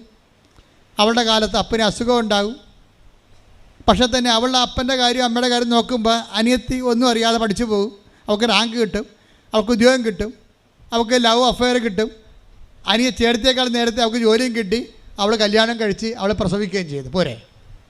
പക്ഷേ അനിയത്തി അപ്പോഴും ഒരോടും പരവില്ലാതെ നിൽക്കും. ഞാനാണല്ലോ കർത്താവ് നിൻ്റെ കൂടെ ഉണ്ടായിരുന്നത്, നിനക്ക് വേണ്ടി ഞാനാണല്ലോ എൻ്റെ അപ്പനെ നോക്കിയത്. എൻ്റെ അനിയത്തി നോക്കിയില്ലല്ലോ അപ്പനെ, എൻ്റെ ആങ്ങളെ ശ്രദ്ധിച്ചില്ലല്ലോ, അവനൊക്കെ ഇപ്പോഴല്ലേ കയറി വന്നത്. അവരൊക്കെ വീട് വെക്കാൻ നോക്കി ആരുമായിട്ട് കല്യാണം ഒത്തു വന്നപ്പോൾ അവർക്ക് വീട് വെക്കാൻ വേണ്ടി അപ്പൻ്റെ സ്വത്ത് മേടിക്കാൻ വേണ്ടി ഇപ്പോഴല്ലേ അപ്പനെ നോക്കാൻ വന്നത്. ഇങ്ങനെ തർക്കിച്ചുകൊണ്ടേ ഇരിക്കും ഓരോ കാര്യങ്ങൾ ദൈവത്തോട്. എൻ്റെ മക്കളെ ഓർക്കുക, ദൈവവുമായിട്ടുള്ള ബന്ധം ഇവിടെ അവസാനിക്കണതല്ല. നിങ്ങൾ ഈ ജീവിതം ഇന്നത്തെ ജീവിതത്തിൽ ഇന്ന് അവസാനിക്കുന്ന വിചാരിച്ചുകൊണ്ടാണ് നിങ്ങളുടെ പ്രാർത്ഥനയ്ക്ക് ഉത്തരം കിട്ടിയില്ല, അനിയത്തിടെ കിട്ടി, അയൽവാസികൾ കിട്ടി, നമ്മൾ ദൈവത്തിൻ്റെ കഴുത്തേക്കാളും ചെല്ലണത്. മിണ്ടാതിരിക്കണം. അതായത് നമ്മുടെ നിശബ്ദതയാണ് നമ്മുടെ നിയോഗം. ഇന്നലെ ഞാൻ വെളുപ്പിനെ ഒരു സ്വപ്നം കണ്ടു. ഇതൊക്കെ ഇന്നലെ പറയണമെന്ന് ഞാൻ വിചാരിച്ചതാണ്, പക്ഷേ ഇന്നലെ അമ്മ പറയിപ്പിച്ചില്ല. അത് ഇന്നലെ പറയാനുള്ളതല്ല, ഇന്ന് പറയാനുള്ളതാണെന്നാണ് പറയണത്. കാര്യം ഇന്നലെ ഞാൻ കണ്ട സ്വപ്നം എന്ന് വെച്ച് കഴിഞ്ഞാൽ ക്രൂഷെ എന്നും പറഞ്ഞൊരു വൈദികൻ, എനിക്ക് ആ പേര് പോലും അറിയാൻ പാടില്ല ശരിക്കും പറഞ്ഞാൽ. ക്രൂഷെ ഒരു ഫോറിൻ വൈദികനാണ്. അർത്തിങ്ക പോലുള്ളൊരു ബസിലിക്കയുടെ അരികിൽ ആ അകത്ത് നിന്നുകൊണ്ട് ഈ കുർബാന അർപ്പിക്കുകയാണ്. അർത്തിങ്ക പോലൊക്കെ എനിക്ക് തോന്നിയതാണ്, ഒരു ബസിലിക്കയാണ് സംഭവം, ഒഫീഷ്യൽ ചർച്ചാണ്. അപ്പോൾ ഈ ക്രൂഷെ എന്ന് പറയുന്നൊരു വൈദികൻ പണ്ടൊരു സന്യാസ സഭ സ്ഥാപിച്ചിരുന്നു. അദ്ദേഹത്തിൻ്റെ പിൻഗാമിയായിട്ടുള്ള ഒരു വൈദികൻ ഈ ബസിലിക്ക സന്ദർശിക്കാൻ വന്ന സ്വപ്നമാണേ. ഇന്നലെ 5:20 സ്വപ്നമാണ്. ഇന്നലെ അമ്മ മാതാവ് പ്രത്യക്ഷപ്പെട്ട ദിവസമല്ലേ. ഇപ്പോൾ സ്വർഗത്തിൻ്റെ ഒരു മെസ്സേജാണ് വരണത്. അപ്പോൾ ഞാൻ 5 മണിക്ക് എഴുന്നേറ്റതാണ്, 4 മണിക്ക് എഴുന്നേറ്റതാണ്. പിന്നെ ശരീരം തളർന്ന കാരണം പോയി കിടന്ന് ഉറങ്ങിയപ്പോഴാണ് ഈ സ്വപ്നം വന്നത്. അപ്പോൾ എന്നെ സംഭവിച്ചതെന്ന് വെച്ച് കഴിഞ്ഞാൽ ഈ ക്രൂഷയുടെ ഒരു പിൻഗാമിയായിട്ടൊരു അച്ഛനുമായിട്ട് ഞാൻ അച്ഛന് ഇന്ന് കുർബാന അർപ്പിക്കണം, അച്ഛനാണ് കുർബാന അർപ്പിക്കണത്. അപ്പോൾ ഞാൻ ഈ അച്ഛൻ്റെ അടുത്ത് നിന്നിട്ട് കുർബാനയ്ക്ക് പിതാനും പുത്രനും പറഞ്ഞപ്പോൾ ഞാൻ ഉടനെ മേക്ക് എടുത്തിട്ട് ഈ അച്ഛനെ ഇൻട്രൊഡ്യൂസ് ചെയ്യുകയാണ്. ഇത് ക്രൂഷ അച്ഛൻ്റെ പിൻഗാമിയായിട്ടുള്ള അച്ഛനാണ്. ഈ അച്ഛൻ ക്രൂഷ അച്ഛൻ ചെയ്തിരിക്കണത്, അതായത് ഇൻറ്റൻഷൻസ്, സൈലൻസ് ആൻഡ് ഇൻറ്റൻഷൻസ് എന്നും പറഞ്ഞൊരു സഭ സ്ഥാപിച്ചിട്ടുണ്ട്. സൈലൻസ് ആൻഡ് ഇൻറ്റൻഷൻസ് എന്നും പറഞ്ഞൊരു സഭ സ്ഥാപിച്ചിട്ടുണ്ടെന്ന് ഞാൻ പറഞ്ഞ് നാക്കിയിട്ടില്ല. അപ്പോൾ ഈ അച്ഛൻ പറഞ്ഞു നോ നോ നോ എന്ന് പറഞ്ഞു. അങ്ങനെ അല്ലെന്ന്. അപ്പോൾ ഞാൻ പറഞ്ഞു സൈലൻസ് ഓഫ് ഇൻറ്റൻഷൻസ്. അപ്പോൾ എനിക്കറിയത്തില്ല ഈ മെസ്സേജ്, അപ്പോൾ എനിക്കറിയത്തില്ല. അതുകൊണ്ട് ഈ സന്യാസ സഭയുടെ ലക്ഷ്യം എന്ന് പറയണത് സൈലൻസ് ആസ് ഇൻറ്റൻഷൻസ്, സൈലൻസ് തന്നെയാണ് നിയോഗമെന്ന്. അപ്പോഴും അച്ഛൻ പറഞ്ഞു നോ നോ എന്ന് പറഞ്ഞു. അപ്പോഴും പിന്നെ വെളിപാടുകളിങ്ങനെ വന്നുകൊണ്ടിരിക്കുകയായിരുന്നു. അതായത് പിന്നീട് ഞാൻ പറഞ്ഞു സൈലൻസ്ഡ് ഇൻറ്റൻഷൻസ് എന്ന് പറഞ്ഞു. എന്ന് വെച്ചാൽ നിശബ്ദമാക്കപ്പെട്ട നിയോഗങ്ങളുടെ സന്യാസ എന്ന് പറഞ്ഞു. അപ്പോഴും ഈ അച്ഛൻ നോ പറഞ്ഞു. പിന്നീട് ഞാൻ തിരുത്തി പറഞ്ഞു, അതായത് അപരിചിതമായ അനുഭവങ്ങളിലൂടെ കടന്നു പോകുമ്പോൾ ഒരു വ്യക്തി കൈവരിക്കുന്ന മൗനത്തിൻ്റെ സമർപ്പണ ജീവിതമെന്ന് പറഞ്ഞു. അപ്പം അച്ഛൻ ഓക്കെയായി. ഞാൻ അതുപോലെ തന്നെ അപ്പം എനിക്ക് മനസ്സിലായി ഇത് വിഷയം വേറെയാണ്, വേറെ ചാനലിൽ കയറി വരികയാണെന്ന് മനസ്സിലായി. ഞാൻ എഴുന്നേറ്റ് എൻ്റെ നോട്ട് ബുക്ക് മൊത്തം എഴുതി വെച്ചത്, ഇത് മുഴുവൻ ഒപ്പിട്ട് ഡേറ്റിട്ട് ഒപ്പിട്ട് ടൈമിട്ട് ഒപ്പിട്ട് കളഞ്ഞ്. കാരണം എൻ്റെ മരണത്തിന് ശേഷം ഏതെങ്കിലും കാലത്ത് ഈ സ്വപ്നത്തെക്കുറിച്ച് സഭ പഠിക്കണ കാലത്ത് ഇങ്ങനെ പറഞ്ഞിരുന്നു എന്ന് പറയും. അത് ഡോക്യുമെൻ്റാണ്, അത് ഡോക്യുമെൻ്റ്. അതെന്താ കാര്യം വെച്ച് കഴിഞ്ഞാൽ നമ്മളിപ്പോൾ അനേകം നിയോഗങ്ങളുമായി മുന്നോട്ട് പോവുകയാണ്. നമ്മൾ നിയോഗങ്ങളെ കിട്ടിയില്ലെങ്കിൽ ഉടനെ ദൈവമായിട്ട് ഉടനെ ഗുസ്തിക്ക് തയ്യാറാകുകയാണ്. അതാണ് നമ്മൾ പറയണത്, ഞാൻ ദൈവത്തുമായിട്ട് ഗുസ്തിക്ക് തയ്യാറാകുകയാണ്. പക്ഷേ എന്താ പ്രശ്നം? അതായത് നിങ്ങൾ ഒരു നല്ല ചൈതന്യമുള്ള വിശ്വാസിയാണെങ്കിൽ എന്തു ചെയ്യും? നിങ്ങൾ ദൈവമായിട്ട് യുദ്ധത്തിന് പോകത്തില്ല. അതാണ് ഇവൾ പറയണത്, മഞ്ജു വർഗീസ് പറയണത്. ഞാനിപ്പോഴേ എന്തെല്ലാം നെഗറ്റീവ് സംഭവിച്ചാലും എൻ്റെ കർത്താവുമായിട്ട് ഞാൻ യുദ്ധത്തിന് പോകത്തില്ല. എന്നിട്ട് ഞാൻ എഴുതി തന്ന ആ സ്വപ്നത്തിൻ്റെ താഴെ എഴുതി മാതാവിൻ്റെ സ്പിരിച്വാലിറ്റി അതാണ്. എന്താണ്? ഒരു തർക്കത്തിൻ്റെ സമയം, ഒരു സമാധാനം ചോദിക്കേണ്ട സമയത്ത് സമാധാനം ചോദിക്കാതെ ഹൃദയത്തെ സംഗ്രഹിക്കുന്ന മറിയത്തെയാണ് സ്വപ്നത്തിലൂടെ വെളിപ്പെടുത്തുന്നത്. മറിയമാണ് ഇതിൻ്റെ ആൾ. ശരിക്കും പറഞ്ഞാൽ ഈ നിശബ്ദ നിയോഗങ്ങളുടെ, അതായത് നിശബ്ദ നിയോഗങ്ങളെന്ന് പറഞ്ഞാൽ നമ്മുടെ നിയോഗങ്ങളുടെ മേലെ ദൈവം കൈവച്ച് ആ നിയോഗങ്ങൾ നടന്നില്ല എന്നുണ്ടെങ്കിൽ ദൈവമായിട്ട് ഗുസ്തിക്ക് പോകുന്ന അവിശ്വാസിയും ദൈവത്തെ മഹത്വപ്പെടുത്താൻ വേണ്ടി നിൻ്റെ കേൾക്കപ്പെടാത്ത പ്രാർത്ഥനകൾ ഉപയോഗിക്കുന്നെങ്കിൽ നീ മാതാവിനെ പോലെ ഹൃദയത്തെ സംഗ്രഹിച്ചുകൊണ്ട് നിത്യതയ്ക്ക് വേണ്ടി അത് കാഴ്ചവെച്ചുകൊണ്ട് നിത്യതയ്ക്ക് വേണ്ടിയുള്ള കുരിശായിട്ട് അത് അക്സെപ്റ്റ് ചെയ്ത് കഴിഞ്ഞാൽ നിത്യതയുടെ ഓഹരിയാണ് ശരിക്കും കുരിശ്. നമ്മൾ ജെറുസലേമിലേക്ക് പോവുകയാണ്. ഞാൻ ജെറുസലേമിലേക്ക് പോകണമെന്നാണ് ഈശോ പറഞ്ഞത്, അല്ലാതെ നമ്മൾ പോകണമെന്നല്ല. പക്ഷേ ഇവർ 5-8-10 പേരുണ്ടായിരുന്നു, 12 പേരും കൂടിയാണ് ജെറുസലേമിലേക്ക് പോയത്. പക്ഷേ ഈശോ ഇവിടെ പറയണത് ഞാൻ ജെറുസലേമിലേക്ക് പോകണമെന്നാണ് പറയണത്. നിങ്ങൾ പോണ കാര്യം പറഞ്ഞിട്ടില്ല. നിങ്ങൾക്ക് ആർക്കെങ്കിലും എൻ്റെ കൂടെ നിത്യ ജെറുസലേമിലേക്ക് വരണമെന്നുണ്ടെങ്കിൽ 16-24 വർക്കൗട്ട് ചെയ്യണം. എന്താണ് 16-24 എന്താണ്? എന്നെ അനുഗമിക്കാൻ ആഗ്രഹിക്കുന്നവൻ സ്വയം പരിത്യജിക്കണം. സ്വയമാണല്ല പ്രശ്നം. ഇവിടുത്തെ മെയിൻ പ്രശ്നം സ്വയമാണ്. സ്വയമെന്ന് വെച്ചാൽ എൻ്റെ സുഖം, എൻ്റെ താല്പര്യം, എൻ്റെ സന്തോഷം, എൻ്റെ സെക്യൂരിറ്റി, ഇതാണ് സ്വയം. ഈ സ്വയം നിൽക്കുന്നിടത്തോളം കാലം ആർക്കും നിത്യതയിലേക്ക് കയറി പറ്റാൻ പറ്റത്തില്ല. കാര്യം അവർ അഹങ്കാരികളും തോന്നിവാസികളും അവരുടെ കാര്യം നടത്താൻ വേണ്ടി ദൈവത്തെ ദുർവിനിയോഗിക്കുന്നവരുമാകും. അതുകൊണ്ട് തന്നെ അവരെ ബഹളക്കാരെന്നാണ് ദൈവം വിളിക്കണത്. ഡയറസിൻ്റെ വീട്ടിൽ നിത്യതയിലേക്ക് ഒരു മനുഷ്യനെ നിത്യതയിലേക്ക് മനുഷ്യനെ കൊണ്ടുപോകാൻ കർത്താവിന് കഴിയുമെന്നുള്ള സൂചനയായിട്ട് ഭൂമിയിൽ മരിച്ചൊരു പോയ മനുഷ്യനെ ഉയർപ്പിക്കുന്ന സമയത്ത് കർത്താവ് പറഞ്ഞു ബഹളക്കാരെ ഗെറ്റൗട്ട് അടിക്കാൻ പറഞ്ഞു. ഉടനെ അവിടെ നിന്ന് പറഞ്ഞു ബഹളക്കാർ എഴുന്നേറ്റ് പോകാൻ പറഞ്ഞു. കരഞ്ഞു കൂപിക്ക് നിലവിളിച്ച് നടക്കുന്ന, കഴിഞ്ഞ കാലത്തെ ഓർത്ത് നിരാശപ്പെട്ട് നടക്കുന്ന ആൾക്കാരും എഴുന്നേറ്റ് പോകാം. നിങ്ങൾക്കിവിടെ സീറ്റില്ലെന്ന് പറഞ്ഞു. Take the word of God. ശ്രുതിക്കട്ടെ ഹല്ലേലൂയ ഹല്ലേലൂയ ഹല്ലേലൂയ ഹല്ലേലൂയ ഹല്ലേലൂയ. യേശുവേ നന്ദി. ഹല്ലേലൂയ ഹല്ലേലൂയ ഹല്ലേലൂയ ഹല്ലേലൂയ ഹല്ലേലൂയ. യേശുവേ ആരാധന ആരാധന ആരാധന. യേശുവേ നന്ദി. മഹത്വം മഹത്വം മഹത്വം മഹത്വം. മത്തായി 9:23-24. മത്തായി 9:23-24. യേശു ഭരണാധികാരിയുടെ ഭവനത്തിലെത്തി കുഴലൂത്തുകാരെയും ബഹളം വയ്ക്കുന്ന ജനങ്ങളെയും കണ്ടു പറഞ്ഞു, നിങ്ങൾ പുറത്തു പോകുവിൻ. നിങ്ങൾ പുറത്തു പോവുക. അതാ സംഭവം. തർക്കിക്കാൻ പോയാൽ, ദൈവമായിട്ട് തർക്കിക്കാൻ പോകുന്നുണ്ട്, ദൈവം ഗെറ്റൗട്ട് അടിക്കും. ഇത് എവിടെ നിന്നാണ് ഗെറ്റൗട്ട് അടിക്കണമെന്ന് അറിയാവോ? എവിടെ നിന്നാണ് ഗെറ്റൗട്ട് അടിക്കണം? നിത്യതയിൽ നിന്നാണ് ഗെറ്റൗട്ട് അടിക്കണത്. അത് നിങ്ങൾ മനസ്സിലാക്കണം. ദൈവമായിട്ട് തർക്കിക്കാൻ. അതുകൊണ്ടാണ് മറിയത്തിന് ജ്ഞാനമുണ്ട്. മറിയം എന്ത് ചെയ്തു? നിങ്ങൾ എന്തിനാണ് എന്നെ അന്വേഷിച്ചത്? ഞാൻ എൻ്റെ പിതാവിൻ്റെ കാര്യത്തിൽ വ്യാപൃതനായിരിക്കേണ്ടവനാണെന്ന് നിങ്ങൾക്കറിയാൻ പാടില്ലെന്ന് ചോദിക്കും. മറിയത്ത് തിരിച്ചു ചോദിക്കാം, അങ്ങനെയാണെങ്കിൽ നിനക്ക് എന്നോട് പറഞ്ഞിട്ട് വേണ്ട ഇവിടെ നിൽക്കാൻ? നിനക്ക് 12 വയസ്സല്ലേ ആയുള്ളൂ. നിന്നെ ഞാനല്ലേ കൂട്ടിക്കൊണ്ടു വന്നത്. നിൻ്റെ അപ്പൻ ഒരു കൊല്ലം മുഴുവൻ പണിയെടുത്തിട്ട് കിട്ടിയ കാശിൻ്റെ ബാക്കി വെച്ചിട്ടല്ലേ ഈ നാരങ്ങ വെള്ളം കുടിച്ച് നടന്നിട്ടല്ലേ അവസാനം നീ ഒരു വാക്ക് പറഞ്ഞിരുന്നെങ്കിൽ ഞാൻ നിൻ്റെ കൂടെ നിൽക്കത്തില്ലേ എന്ന് പറഞ്ഞ് തർക്കിക്കാനോ ബഹളം ഉണ്ടാക്കാനോ കർത്താവ് അമ്മ പോയില്ല. അമ്മ എന്ത് ചെയ്ത്? അമ്മ ഹൃദയത്തിൽ സംഗ്രഹിച്ചു. അതാണ് വിഷയം. ദൈവവുമായിട്ട് തർക്കിക്കേണ്ട ഒത്തിരി അവസ്ഥകളുണ്ടാകും. നീ എന്താണ് ഞങ്ങളോട് ഇങ്ങനെ ചെയ്തത് എന്ന് ചോദിച്ചു. പക്ഷേ അതേസമയം തന്നെ ചോദ്യം പെശകെന്ന് കണ്ടപ്പോഴെന്ത് ചെയ്ത്? അമ്മ ഹൃദയത്തിൽ സംഗ്രഹിച്ചു. എന്താ കാര്യം? നിത്യതയുടെ ജ്ഞാനങ്ങളിലെ ദൈവത്തിന് പൂർണ്ണ സ്വാതന്ത്ര്യമാണ് നമ്മുടെ ജീവിതത്തിൽ. സിമി സാക്ഷ്യത്തിൽ പറയണേ, എൻ്റെ മകൻ ഞാനിങ്ങനെ കർത്താവിൻ്റെ കാര്യം ക്രമീകരിച്ചപ്പോൾ ഞാൻ ആദ്യം കൊടുത്ത ഏറ്റവും ബെസ്റ്റ് സ്കൂളിൽ നിന്ന് എന്നെ വിളിച്ചു. നിൻ്റെ മകൻ ഇവിടെ അഡ്മിഷൻ ആയിട്ടുണ്ടെന്ന് പറഞ്ഞു. എന്നുവെച്ചാൽ ഇതിനു വേണ്ടിയല്ലേ ഇവിടെ കരഞ്ഞുകൊണ്ട് നടന്നത്.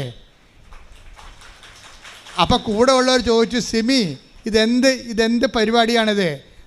നിൻ്റെ യോഗ്യത എന്താണ്? നിൻ്റെ ലിസ്റ്റ് വരുമ്പോൾ നിനക്ക് ഇത്രയും അയോഗ്യത നിനക്കുണ്ട്. നിന്നേക്കാൾ നേരത്തെ അഡ്മിഷൻ കൊടുത്തു. നിൻ്റെ മകനേക്കാൾ കൂടുതൽ ഞങ്ങൾക്കുണ്ട്. നിൻ്റെ മകനേക്കാൾ കൂടുതൽ സർട്ടിഫിക്കറ്റ് ഞങ്ങൾക്കുണ്ട്, മാർക്കുണ്ട്. പക്ഷേ ഞങ്ങളുടെ മകന് കിട്ടിയിട്ടില്ല. നിൻ്റെ മകന് മാത്രം ഇവിടെ വീട്ടാൻ കാര്യം എന്താണ്? അപ്പോൾ സിമി പറയും, എനിക്കൊരു മാതാവുണ്ടെന്ന് പറയും. അതാണ് എന്നോട് മാത്രം. വേറെ ഉത്തരവില്ല അതിന്. അതിന് ഉത്തരത്തിലേ ഉള്ളൂ, കൃപാസനം മാതാവ്. എന്താണ്? ഉടമ്പടി.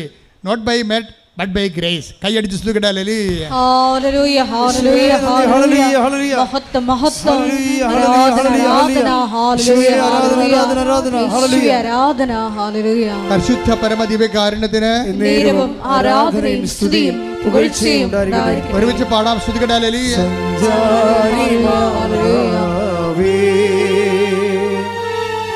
കൃപയുടെ കൂടാരമേ സഞ്ചാരി മാതാവേ കൃപയുടെ കൂടാരമേ വാഗ്ദാന പേടകമേ കൃപാസനത്തിൻ്റെ അമ്പേ വാഗ്ദാന പേടകമേ കൃപാസനത്തിൻ്റെ അമ്പേ. പരിശുദ്ധ പരമദിവ്യകാരുണ്യത്തിന് ആരാധനയും സ്തുതിയും പുകഴ്ചയും ഉണ്ടായിരിക്കട്ടെ. അതുകൊണ്ട് തന്നെയാണ് മഞ്ജു വർഗീസ് പറയണത്, എൻ്റെ തർക്കമില്ല, ഞാൻ അവസാനിപ്പിച്ചു എന്ന്. എനിക്കിപ്പോൾ തർക്കിക്കാൻ തോന്നണേയില്ല. ദൈവത്തിൻ്റെ ഇഷ്ടം പോലെ ചെയ്യട്ടെ. ദൈവത്തിൻ്റെ മനസ്സിൽ ഞാൻ സംതൃപ്തിയാണെന്ന്. ദൈവത്തിൻ്റെ മനസ്സ് എന്ത് തന്നെയായാലും എന്നെക്കുറിച്ചുള്ള സംതൃപ്തിയിൽ ഞാൻ സംതൃപ്തിയാണെന്ന് പറയണതാണ് ഈശോ പറഞ്ഞത്. എന്താണ്? ഈ വെള്ളം കുടിക്കുന്നവൻ ഇനിയും ദാഹിക്കും, ഞാൻ തരുന്ന വെള്ളം കുടിക്കുന്നവർക്ക് ഇനി ദാഹിക്കുകയില്ല. ദാറ്റ് ഈസ് മഞ്ജു വർഗീസ് അഭിഷിക്തയായിരിക്കുന്നു, കർത്താവിൻ്റെ അഭിഷേകം മേടിച്ചിരിക്കുന്നു. അവക്കിന് ഇനി ഈ അഭിഷേകത്തിൻ്റെ നീണ്ടുനിൽപ്പിനാണ് സ്വർഗമെന്ന് പറയണത്. അവിടെ നിന്ന് അവിടെ കണ്ണിൽ നിന്ന് കണ്ണീരെല്ലാം തുടച്ചു നീക്കും. ഇനി മരണമില്ലെന്ന് കൈയ്യടിക്കട്ടെ.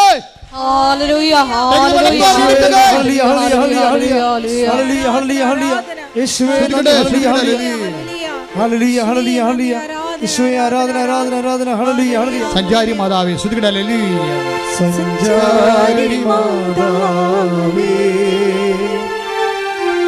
കൃപയുടെ കൂടാരമേ സഞ്ചാരി മാതാവേ കൃപയുടെ കൂടാരമേ വാഗ്ദാന പേടകമേ കൃപാസനത്തിൻ്റെ അമ്മേ വാഗ്ദാന പേടകമേ കൃപാസനത്തിൻ്റെ അമ്മേ. പരിശുദ്ധ പരമദിവ്യകാരുണ്യത്തിന് നേരവും ആരാധനയും സ്തുതിയും പുകഴ്ചയും ഉണ്ടായിരിക്കട്ടെ. വെളിപാട് 21:4. വെളിപാട് 21 ബൈബിൾ അവസാനിക്കാൻ പോകണേ. അവിടുന്ന് അവരുടെ മിഴികളിൽ നിന്ന് കണ്ണീർ തുടച്ചു നീക്കും. ഇനി മരണം ഉണ്ടായിരിക്കുകയില്ല. ഇനിമേൽ ദുഃഖമോ മുറവിളിയോ വേദനയോ ഉണ്ടാവുകയില്ല. പഴയതെല്ലാം കടന്നുപോയി. വെളിപാടിന്റെ പുസ്തകം 21:4 അപ്പോൾ എന്താ പ്രശ്നം എന്ന് വെച്ച് കഴിഞ്ഞാൽ, ഈ അനുഭവം നമുക്ക് ഭൂമിയിൽ വെച്ച് തന്നെ കിട്ടും. അതെന്താ വെച്ച് കഴിഞ്ഞാൽ, നമ്മൾ പണ്ട് കരഞ്ഞ കാര്യം, പണ്ട് നിലവിളിച്ച കാര്യം, പണ്ട് ബഹളം ഉണ്ടാക്കിയ കാര്യങ്ങളെ ഇപ്പോഴും നമുക്ക് ബഹളം ഉണ്ടാക്കാൻ തോന്നണില്ലെന്നാണ് മഞ്ജു വർഗീസ് പറയണത്. എന്താ കാര്യം? അവൾക്ക് അതിൻ്റെ അഭിഷേകം കിട്ടിയിരിക്കുന്നു. ദൈവത്തോട് നമ്മൾ ചോദിക്കേണ്ടത് ക്യാഷ് ആൻഡ് കൈൻഡ് അല്ല, മറിച്ച് അനോയിൻമെൻ്റാണ് ചോദിക്കേണ്ടത്. എന്താണ്? അഭിഷേകം. കാര്യം നമുക്കറിയാമല്ലോ, അഭിഷേകം എന്ന് പറയണത് ഒരു വിഷയത്തിന് രണ്ട് തരത്തിൽ നമുക്ക് ദൈവത്തിൻ്റെ അനുഭവം ഉണ്ടാകും. ഒന്ന് ക്യാഷ് ആൻഡ് ജോലി നമുക്ക് നൽകും. ചില കാര്യങ്ങൾ ദൈവം റിസർവ്ഡ് ചെയ്യും. റിസർവ്ഡ് ചെയ്യണമെന്ന് വെച്ച് കഴിഞ്ഞാൽ അത് നമുക്ക് തരാതിരിക്കുന്നതിൻ്റെ കാരണം വെച്ച് കഴിഞ്ഞാൽ അതിന് പകരം ദൈവം തരണത് അഭിഷേകമായിരിക്കും. അങ്ങനെ അഭിഷേകം തന്ന തർക്കം മാറും, ബഹളം മാറും, കരച്ചിൽ മാറും, നിരാശ മാറും. We will be contented in our self. നമ്മൾ തന്നെ. അതാണ് ഒരു വിശ്വാസിയുടെ അവസാന അനുഭവ രൂപം എന്ന് പറയുന്നത്. സെൽഫ് കണ്ടൻറ്റൻസ് ആണ്. എന്ന് വെച്ച് കഴിഞ്ഞാൽ അവൾ അഭിഷേകം പ്രാപിച്ചിട്ട് അവൾ തന്നെ സ്വയം നിശബ്ദമായിരിക്കുന്നു. അതാണ് ഇന്നലെ പറഞ്ഞത്, ഇത് കോൺഗ്രിഗേഷൻ ഓഫ് സൈലൻസ് എന്ന് വെച്ചാൽ എങ്ങനെ സൈലൻസാണ്? വാബുട്ടി ക്ലിപ്പിട്ടിരിക്കുന്ന സൈലൻസ് അല്ല, മറിച്ച് ദൈവത്തിന് വസ്തുക്കൾക്കും അതുപോലെ തന്നെ മറ്റ് വിഷയങ്ങൾക്കും പകരം ദൈവത്തെ കിട്ടിയ മനുഷ്യൻ ബഹളങ്ങൾ നിർത്തി ശാന്തവും സൗമ്യവുമായിട്ട് ദൈവ തിരുമനസ്സിൻ ആത്മീയ ആഹാരമായി കിട്ടിക്കൊണ്ട് യോഹന്നാൻ 4:36 അനുസരിച്ച് കൊണ്ട് സ്വയം നിങ്ങളറിയാത്ത ഭക്ഷണം എനിക്കുണ്ട് എന്ന് പറയുമ്പോൾ, അറിയാത്ത ഭക്ഷണം അവന് ആർക്കെങ്കിലും ഭക്ഷണം കൊടുത്ത് കാണുമെന്ന് ചോദിക്കുമ്പോൾ, എൻ്റെ പിതാവിൻ്റെ ഇഷ്ടം നിറവേറ്റുകയാണ് എൻ്റെ സന്തോഷം എന്ന് പറയുമ്പോൾ, നമ്മുടെ ഇഷ്ടം നിറവേറ്റുന്നത് നമ്മൾക്ക് അനുഗ്രഹമാകുന്നു. ദൈവത്തിൻ്റെ ഇഷ്ടം നിറവേറ്റുന്നത് നമുക്ക് കൃപയാകുന്നു. അത് നിങ്ങൾക്ക് അഭിഷേകമാകുന്നു. അത് നിങ്ങൾക്ക് സ്വർഗ്ഗത്തിലേക്ക് നീളുന്ന വഴിയാകുന്നു. ശ്രുതിക്കട്ടെ ഹല്ലേലൂയ.